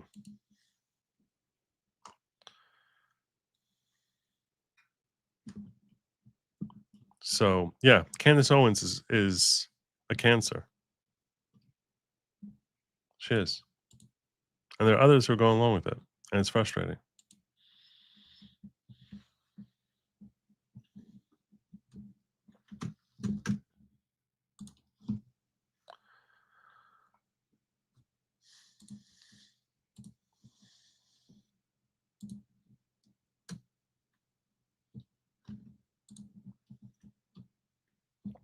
I'm going to give you updates also on the Narco-boat double tap situation. That's a reference that is being talked about in social media for the second shot that was fired at the Narco-boats. First one basically supposedly crippled the boat, but it was still there, and there were 2 survivors, and a second shot, which basically ended the entire thing. Everyone's outraged. Everyone on the left is outraged that this is some sort of war crime or something of that nature, which it certainly wasn't. But and tonight, new information. According to a source familiar with the incident, the 2 survivors climbed back onto the boat after the initial strike. They were believed to be potentially in communication with others and salvaging some of the drugs. Because of that, it was determined they were still in the fight and valid targets. A JAG officer was also giving legal advice. So again, David, that video will be key, and Admiral Bradley will be on the Hill tomorrow behind closed doors. So that is a significant development. That's a significant factor. To me, all of this just says blow up the boat. Blow up the boat. Yeah, here's the thing.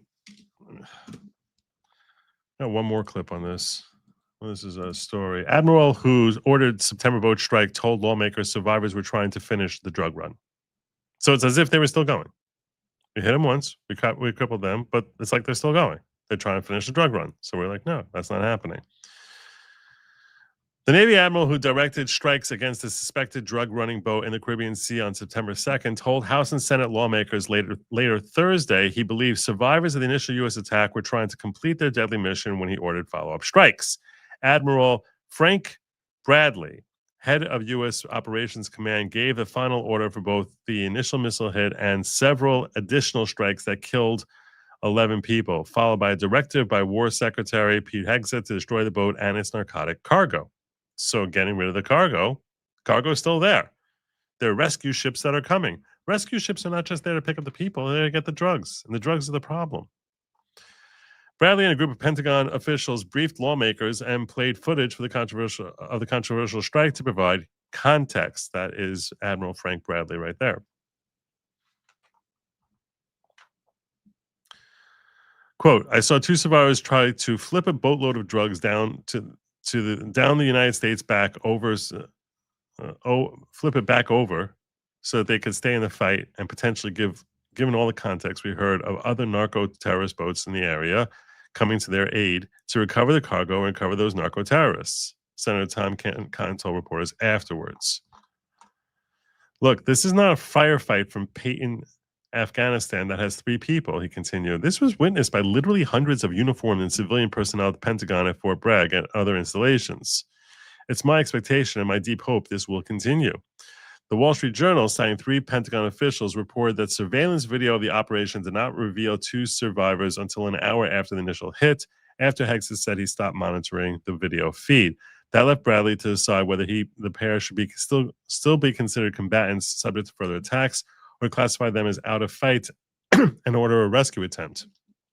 According to the officials who spoke to the Journal, Bradley ordered the additional strikes after noting that other suspected drug boats were nearby and the survivors were thought to be attempting to communicate with their cohorts by radio. So maybe what's likely the situation, what it sounds like they're describing here is they're like, look, if we had the ability to go get them first, we might have done that. But we saw other people were racing to help them and to help rescue the drugs. And we weren't going to allow that. So we didn't. Lawmakers exited the briefing with wildly different takes on the strikes depending on their political affiliation. What I saw in that room was the most troubling things I've seen in my time in public office. Jim Himes, the top Democrat in the House Intelligence Committee, vented to reporters. You got two individuals in clear distress without any means of locomotion with a destroyed vessel who were killed by the United States. They were being saved by terrorists. They and their cargo. Senator Jack Reed of the Senate Armed Services Committee similarly said he was deeply disturbed by the briefing. The briefing confirmed my worst fears about the nature of the Trump administration's military activities. I have my worst fears about anytime there's a Democrat in office. So I get it. He's actually getting rid of drugs. Demonstrates exactly why the Senate Armed Services Committee has repeatedly requested and been denied fundamental information, documents, and facts about the operation. This must and will be only the beginning of our investigation into this incident. Okay. Controversy has surrounded the September 2nd mission since the Washington Post reported November 28th on the strikes against survivors and follow up with a report Tuesday that Hex's initial order did not specify what should happen if anyone survived the initial strike. Bradley gave his side of the story in a closed-door briefing to members of the GOP-led House and Senate Armed Services Committee, which have open investigations into the operation. Nothing, I gotta tell you something. You know, the left is talking about who's going to take the blame for this. Who's going to take the blame for this? No, this is who's the hero here. Everything about this is who's the hero. There's nothing to be ashamed of here. There's nothing to be embarrassed about. You got rid of drugs and saved hundreds, if not thousands, of American lives, rather than allowing it to be recaptured by the same terrorists who are going to try to run it a second time. So this is nothing to be embarrassed about. This is heroic. This was life-saving. This was life-saving. Killing them was life-saving for Americans. Democrats don't care about saving Americans. Those Americans don't have names and faces. So they're insignificant from the political perspective. But on a humanitarian perspective, killing those two is a mercy. That's what it is. It's a mercy. It's a mercy for your fellow Americans rather than for these terrorists. This is the way we actually should always be operating.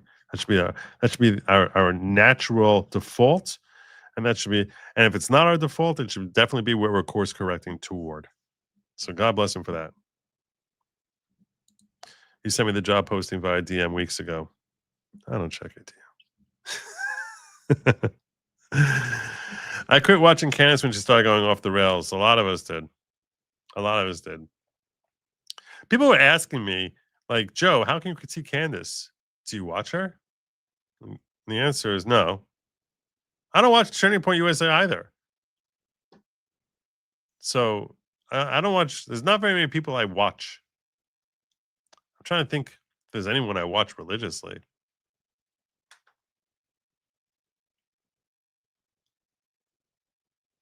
Tough for me to think of any. I don't know that I do. Point of inquiry. What are the boats transporting? What is the lethality dose? Is it aerosolized during a strike? Does washed up wreckage endanger the public? Are the bodies contaminated? So I would say this.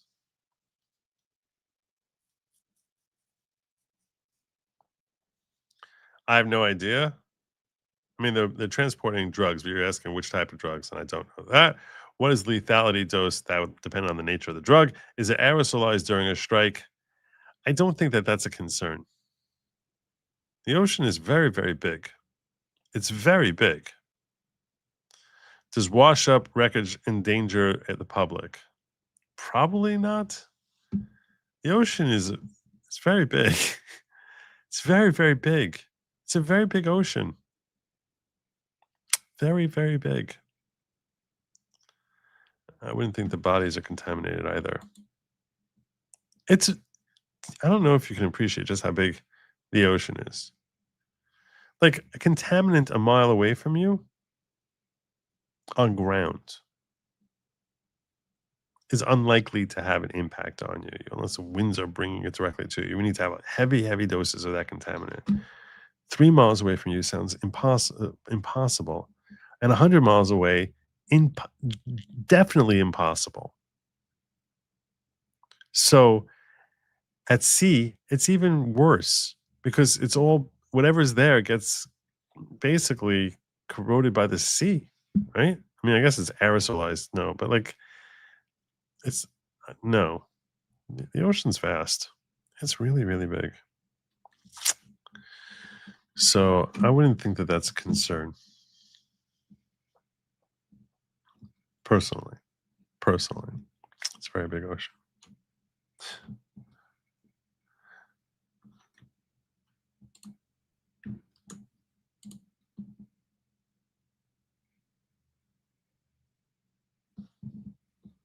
Nachos gets to cook is right at 10. Nice.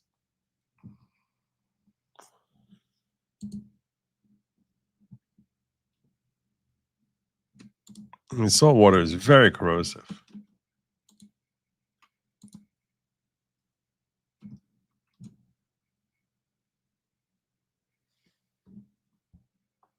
The Democrats are going to be whining and screaming about this for a while now. I think they're going to be whining and screaming about it for a very long while. Whether they go this far is interesting because now you have one Democrat trying to impeach Hegseth. Sri Thanadar. Whenever you hear the name Sri, just remember the guy whose hair looks totally Indian, his hair looks totally fake. It's like, that has to be a wig. That cannot be your real hair. Announces pointless articles of impeachment against Secretary Hegseth. That can't be his real hair. Ever since President Trump nominated Pete Hegseth as Secretary of Defense, now Secretary of War, Democrats have waged a full-on war against the appointment and Hegseth. During the administration's first 100 days, only one cabinet member received 100% negative coverage. That was Hegseth. Now, Democrat wants to impeach Secretary of War. Representative Sri Thanadar has announced articles of impeachment against Hegseth. These articles accuse Hegseth of murder and conspiracy to murder, as well as mishandling of classified information. Look at that. He's a walking joke. What a walking joke. I don't know how anyone can take that guy seriously. That cannot be his real hair. You don't even see roots, nothing. This can't be his hair. It cannot be. The long shot effort centers on two scandals currently rocking the Pentagon. You got Signalgate, and then you got the double tap situation. Pentagon. Thanadar may struggle to garner support for the proposal even from his own party. House Minority Leader Hakeem Jeffries has already dismissed the viability of trying to impeach Hegseth. Yeah, let him win the 2026 election. They will. Thanadar will unveil his articles of impeachment Thursday morning during a rally at Union Station. Articles would accuse Hegseth of murder and conspiracy of murder and reckless and unlawful mishandling of classified information. Joined by Flair, a group pushing for Trump to be impeached. Ooh, impeach, impeach, impeach. Some people, that's all they can scream. Are you going live? Do I need to redirect to you? Are you going live after I'm done here?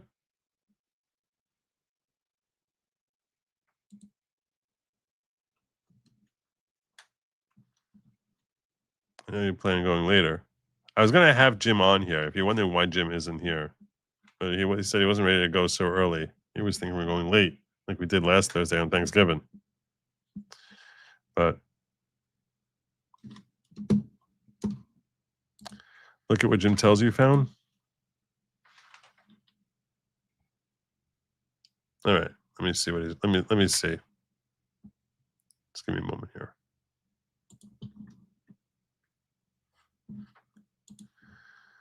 On the poll that I have up there, if the affidavit proves 100% correct, is this enough to convict? 58% say yes, 42% say no. So that doesn't sound like you're going to get unanimity at this point. You're waiting for me to send the link? I'll send a link. Sorry, I forgot to do that. I'll have you join me late.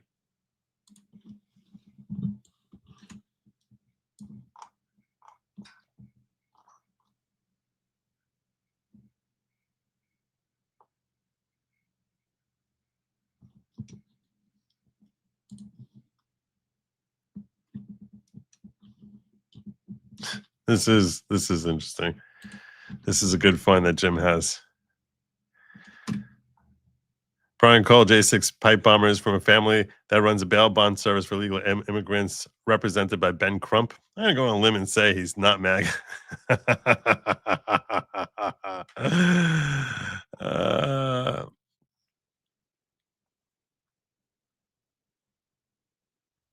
It's crazy race baiting Ben Crump. Yeah, probably not MAGA. Probably not. Let me send you that link, Jim.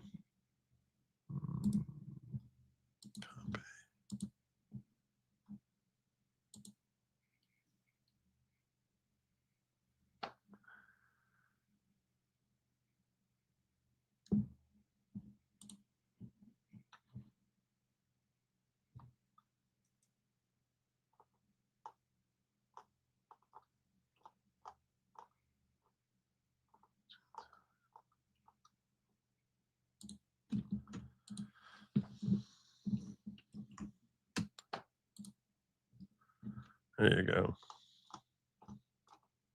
I see that Halligan resent me that listing.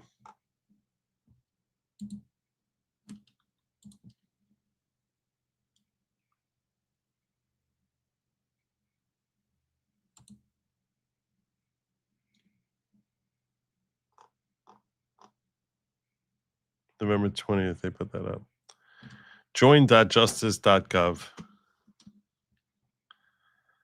Join.justice.gov.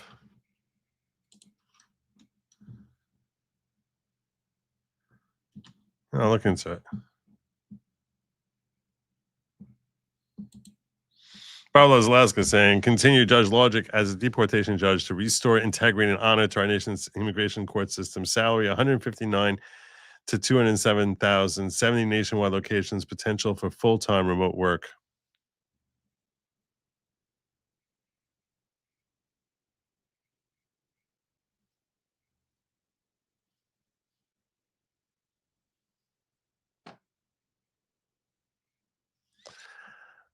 I'm liking. I think it's the chemicals to make the drugs in Mexico. What's the chemicals to make the drugs? Oh, they're bringing the chemicals, not the drugs themselves. That's what they're running there. I don't know. Could be. I'm sorry, but everyone thinks Candace is wrong for judging TPUSA and judges her for such is just as wrong as they think she is by judging her. You can disagree with me. I'm telling you right now that these allegations that he was murdered by TPUSA sound to me insane. Sounds insane. And they sound speculative. You can disagree with me. That's okay. But yeah, the idea that they're like, yeah, let's kill this agency which made me rich. Let's kill the guy who made the agency that made me rich. Our friend, because I don't like what he did here. Sounds kind of crazy. But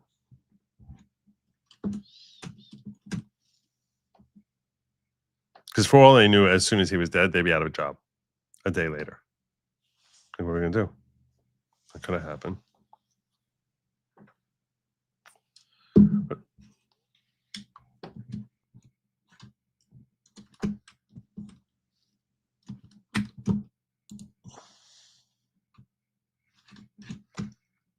I'm not here much longer here, Jim, so I'm just letting you know. I don't know if you're going to make it in here or not, but I promised I was going to talk about Arctic frost and Judge Boasberg, basically being a complete lunatic. You likely know who Judge Boasberg is. He's the one who ordered them to turn the planes around. Planes that were like 1,500 miles outside his jurisdiction, but ordering them to turn around in the air or turn military planes around without any actual jurisdiction to do so. And then threw a hissy fit. Why didn't you turn those planes around? I need to know. Well, because you're a joke. Should have been the response. Court says Boasberg didn't know Arctic Frost subpoenas because he signed off on Arctic Frost. Hit lawmakers. Grassley calls that deeply troubling. Let's watch this one. On to the FIFA World Cup 2026 is on. Let's go. Man, it feel like I'm playing in the World Cup rather than watching it. Don't need that.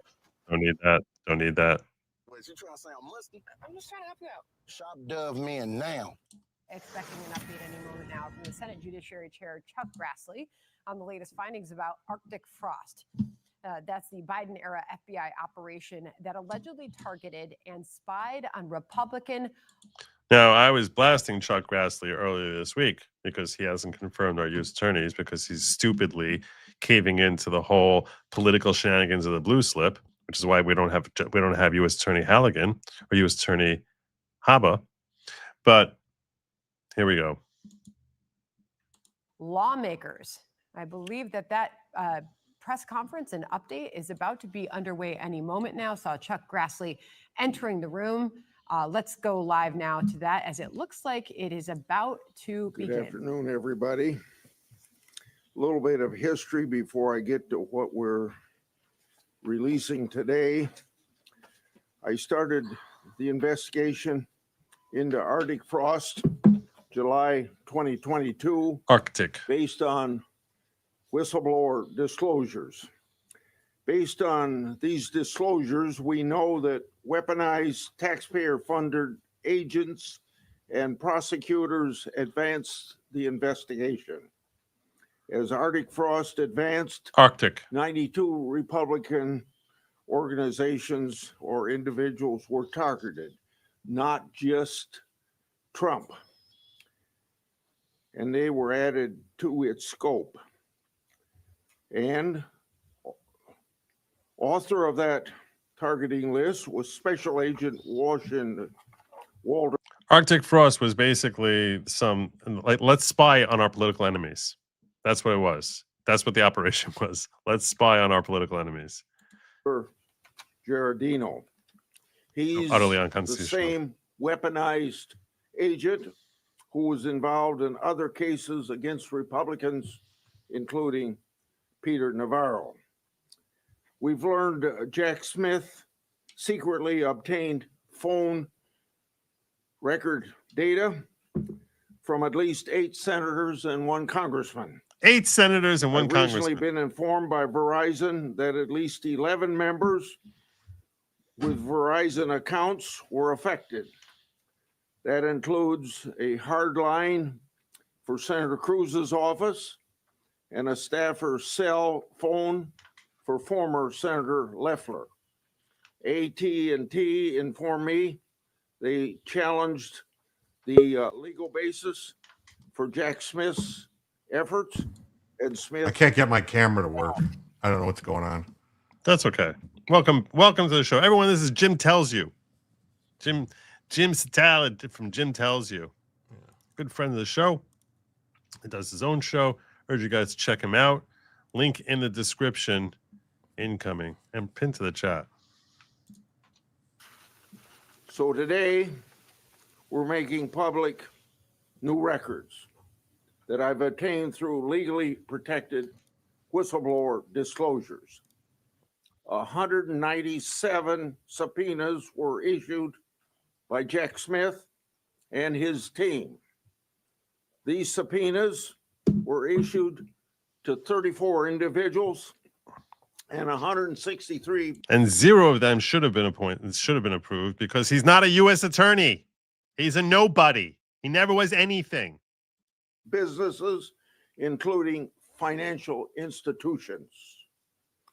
And one of the points of contact on many of these subpoenas was that person I previously named Special Agent Walter Giardino. The subpoena requested records and communications related to over 430 individual and organizations. All of them appear to be aimed at Republicans. A subpoena to event strategies, requested records relating to Turning Point USA and the Republican Attorney General's Association. One subpoena to Apple sought records relating to Trump and the January 6th prison choir. Earlier this year, I obtained emails between and among J.P. Cooney, one of Jack Smith's prosecutors. That email exchange was March 2023 about a partisan news article on January 6th, and this is what Cooney said in the email. Can we do some work to nail down Trump's role in this, perhaps with the same process on Ed Henry's LLC, end quote. Just the next month, April 2023. So there you go. That's him giving his update there.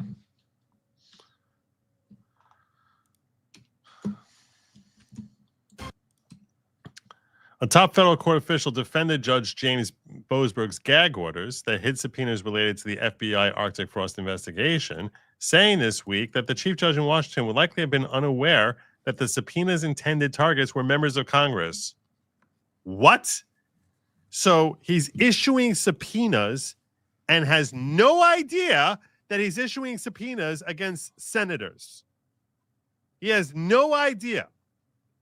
How the hell can you not know that you're issuing subpoena against a sitting United States senator? How is that even possible? How stupid would he have to be? How stupid a man could he to not realize that included in these subpoenas are the rights to spy on sitting United States senators? I mean, the first and foremost, if failure to put that in the subpoena is wrong, because it should have been in the subpoena. He should have been informed of that. Secondly, he should have been chastised by any intelligent judge for why would you not put that in there so it would come to my attention? This guy should be, how do you not put that in? That's a very relevant factor that should be considered by a judge that, hey, you know, this person who we're about to be spying on here happens to be someone who was elected by hundreds of thousands or millions of people to be sitting in office right now. It's probably relevant as to like the criminality that he's engaging in here. So at least that the judge can appreciate the gravity of what he's about to sign. Did you think that's worse than when Congress asked him to come to testify? He says that, no, you can't ask me to testify. There's a separation of powers. You're not my boss. You know he did that, right? No, I didn't. Oh, yeah, that was yesterday's news. Yeah. He sent a letter. Sorry, separation of powers. You can't call me in. He doesn't know what the hell he's talking about. Oh, he's going to find out, I think. He doesn't know what the hell he's talking about. What was it? Mike Lee goes, oh, it's on. Nice. Nice. He's really not an intelligent man if he thinks that holds up. That's not true. You see that separation of powers. They subpoena the FBI all the time. How many times has Chris Ray told the fucking president to turn planes around? Separation of powers up your ass, buddy. Yeah, Come on. Seriously. Unbelievable. The audacity is so it's the order of mendacity. It's really audacious. The administration, so this guy here, so the defense as to like, oh, you know why he signed off on it? He didn't know. He's not really corrupt. He's just an idiot. That's what the federal court officials are saying. The administrative office of federal courts indicated the chief judge in D.C. routinely blindly signed gag orders. What? When the DOJ requests them, including during Arctic frost, the investigation that led to former special counsel Jack Smith bringing election charges against President Donald Trump. This is such a stain. This court should be disbanded. Blindly signing DOJ. I'm sure he blindly signed a bunch of FISA warrants too. The administrative office, he's probably not in that court. He was. Oh, he was? He was in that court back in 2015. Oh, there you go. Director Robert Conrad Jr. provided the explanation on behalf of Boasberg to Senate Judiciary Committee Chairman Chuck Grassley in a letter first obtained by Fox News Digital. The letter came in response to Grassley, Ron Johnson, Representative Jim Jordan, representative from Ohio, demanding an explanation from Boasberg about why he authorized the one-year gag orders, which barred phone companies from telling Republican Congress members that their records were subpoenaed by Smith in 2023. Because it was all political. Because it was all political. Conrad said that's why they didn't want to come up before 2024. Conrad said it's a one-year gag order. You can't find out about this before the 2024 election. That's what it was. Conrad said he cannot address those specific subpoenas and gag orders in part because some of the material was sealed, but that he could help the lawmakers understand relevant practices in place during Arctic frost. The DOJ's request for gag orders, also known as non-disclosure orders, typically do not attach the related subpoena. Rather, they identify the subject accounts only by a signifier, like a phone number. As a result, non-disclosure applicants would not reveal whether a particular phone number belonged to a member of Congress. That makes it incumbent upon the lawyers submitting the subpoena request to provide all relevant information, including information he doesn't like. This is grounds to suspend him from his law license, like omitting that. This is grounds for disciplinary proceeding if we were dealing with any kind of fair system here. If this wasn't some if we weren't acting under some hokey, different rules for thee than for me kind of system, this guy should be investigated. This is a disciplinary issue. He should be disciplined. He should be losing his license for this. You have to tell the judge what you're doing here, and for relevant information. How long is this letter?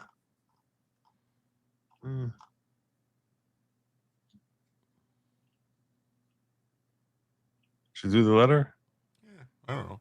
Before you end, though, I do have a very special edition of White Not White. Of White Not White? Yeah. A very special edition. Very special edition brought to you by Jake Tapper. Okay. All right. So you want to have you want to play White Not White? We'll introduce that to my audience. Which military guy reported this to the MSM? I don't know. I don't know. Breaking, it's official. Representative Jasmine Crockett is being booted out of her current district now. The Texas congressional map is upheld by SCOTUS. Yeah, I tried to tell you that broke today. It was a 6-3. Nice. Yeah, when you're unloading all the news on me like that, I'm often just sort of like locking on this story and like half hearing the next one.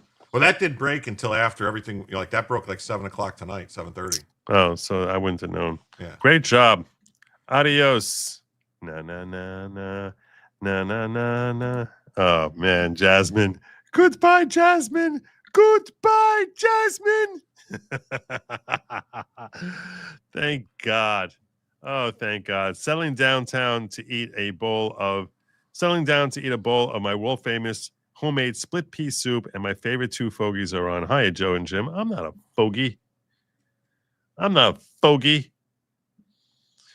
right, so we're gonna play white. It's white or white. Actually, it's not white, not white. It's white or white. White or white. What do you got? All right. Does the guy look familiar to you? Yes, this is Bill Cole Jr., which when I heard the name, I assumed white. Oh, okay. Capitol attack.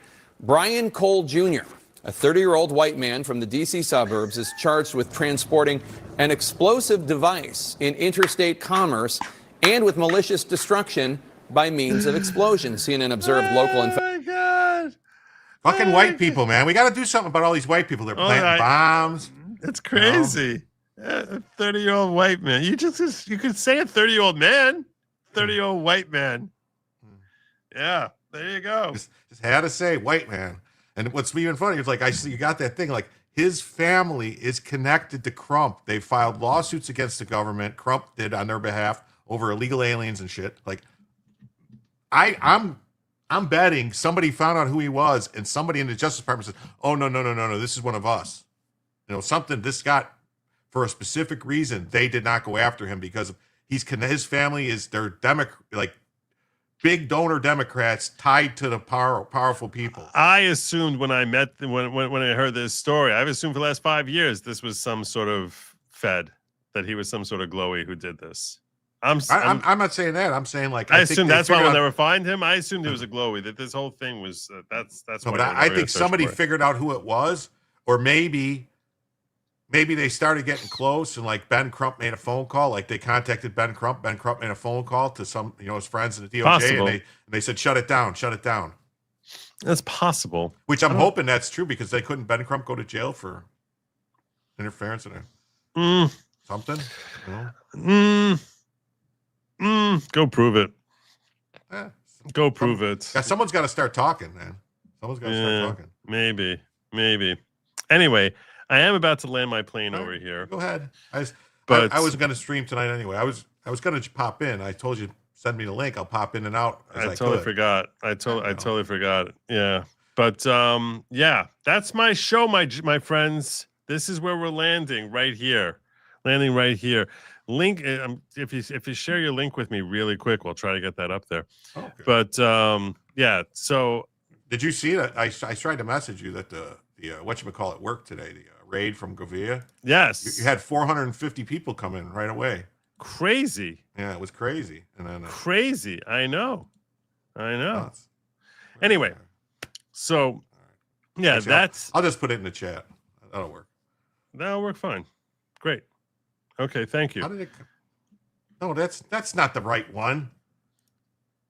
All right. Well, we're landing our plane here. So I thank you all for joining me. I'm Joe Neerman, aka Good Lawgic. I'm gonna share. I'm gonna try. We'll see. We didn't hit our goal tonight, which is okay.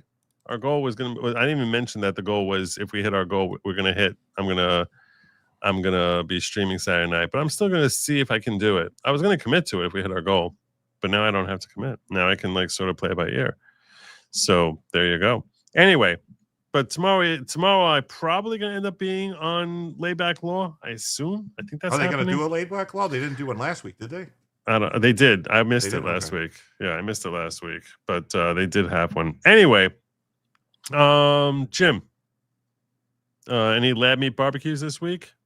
No, I steer clear of that. Good, because it's not meant for you. It's meant No. for they, them. It was not meant for you. And do not eat the bugs. Don't do it. Never, ever, ever, never. Not one. 0 bugs. Even no if bugs. they're covered in chocolate? Because they sell those chocolate-covered crickets and, I don't know, grasshoppers. Even if covered in chocolate. Have a good night, everyone. As always, Godspeed.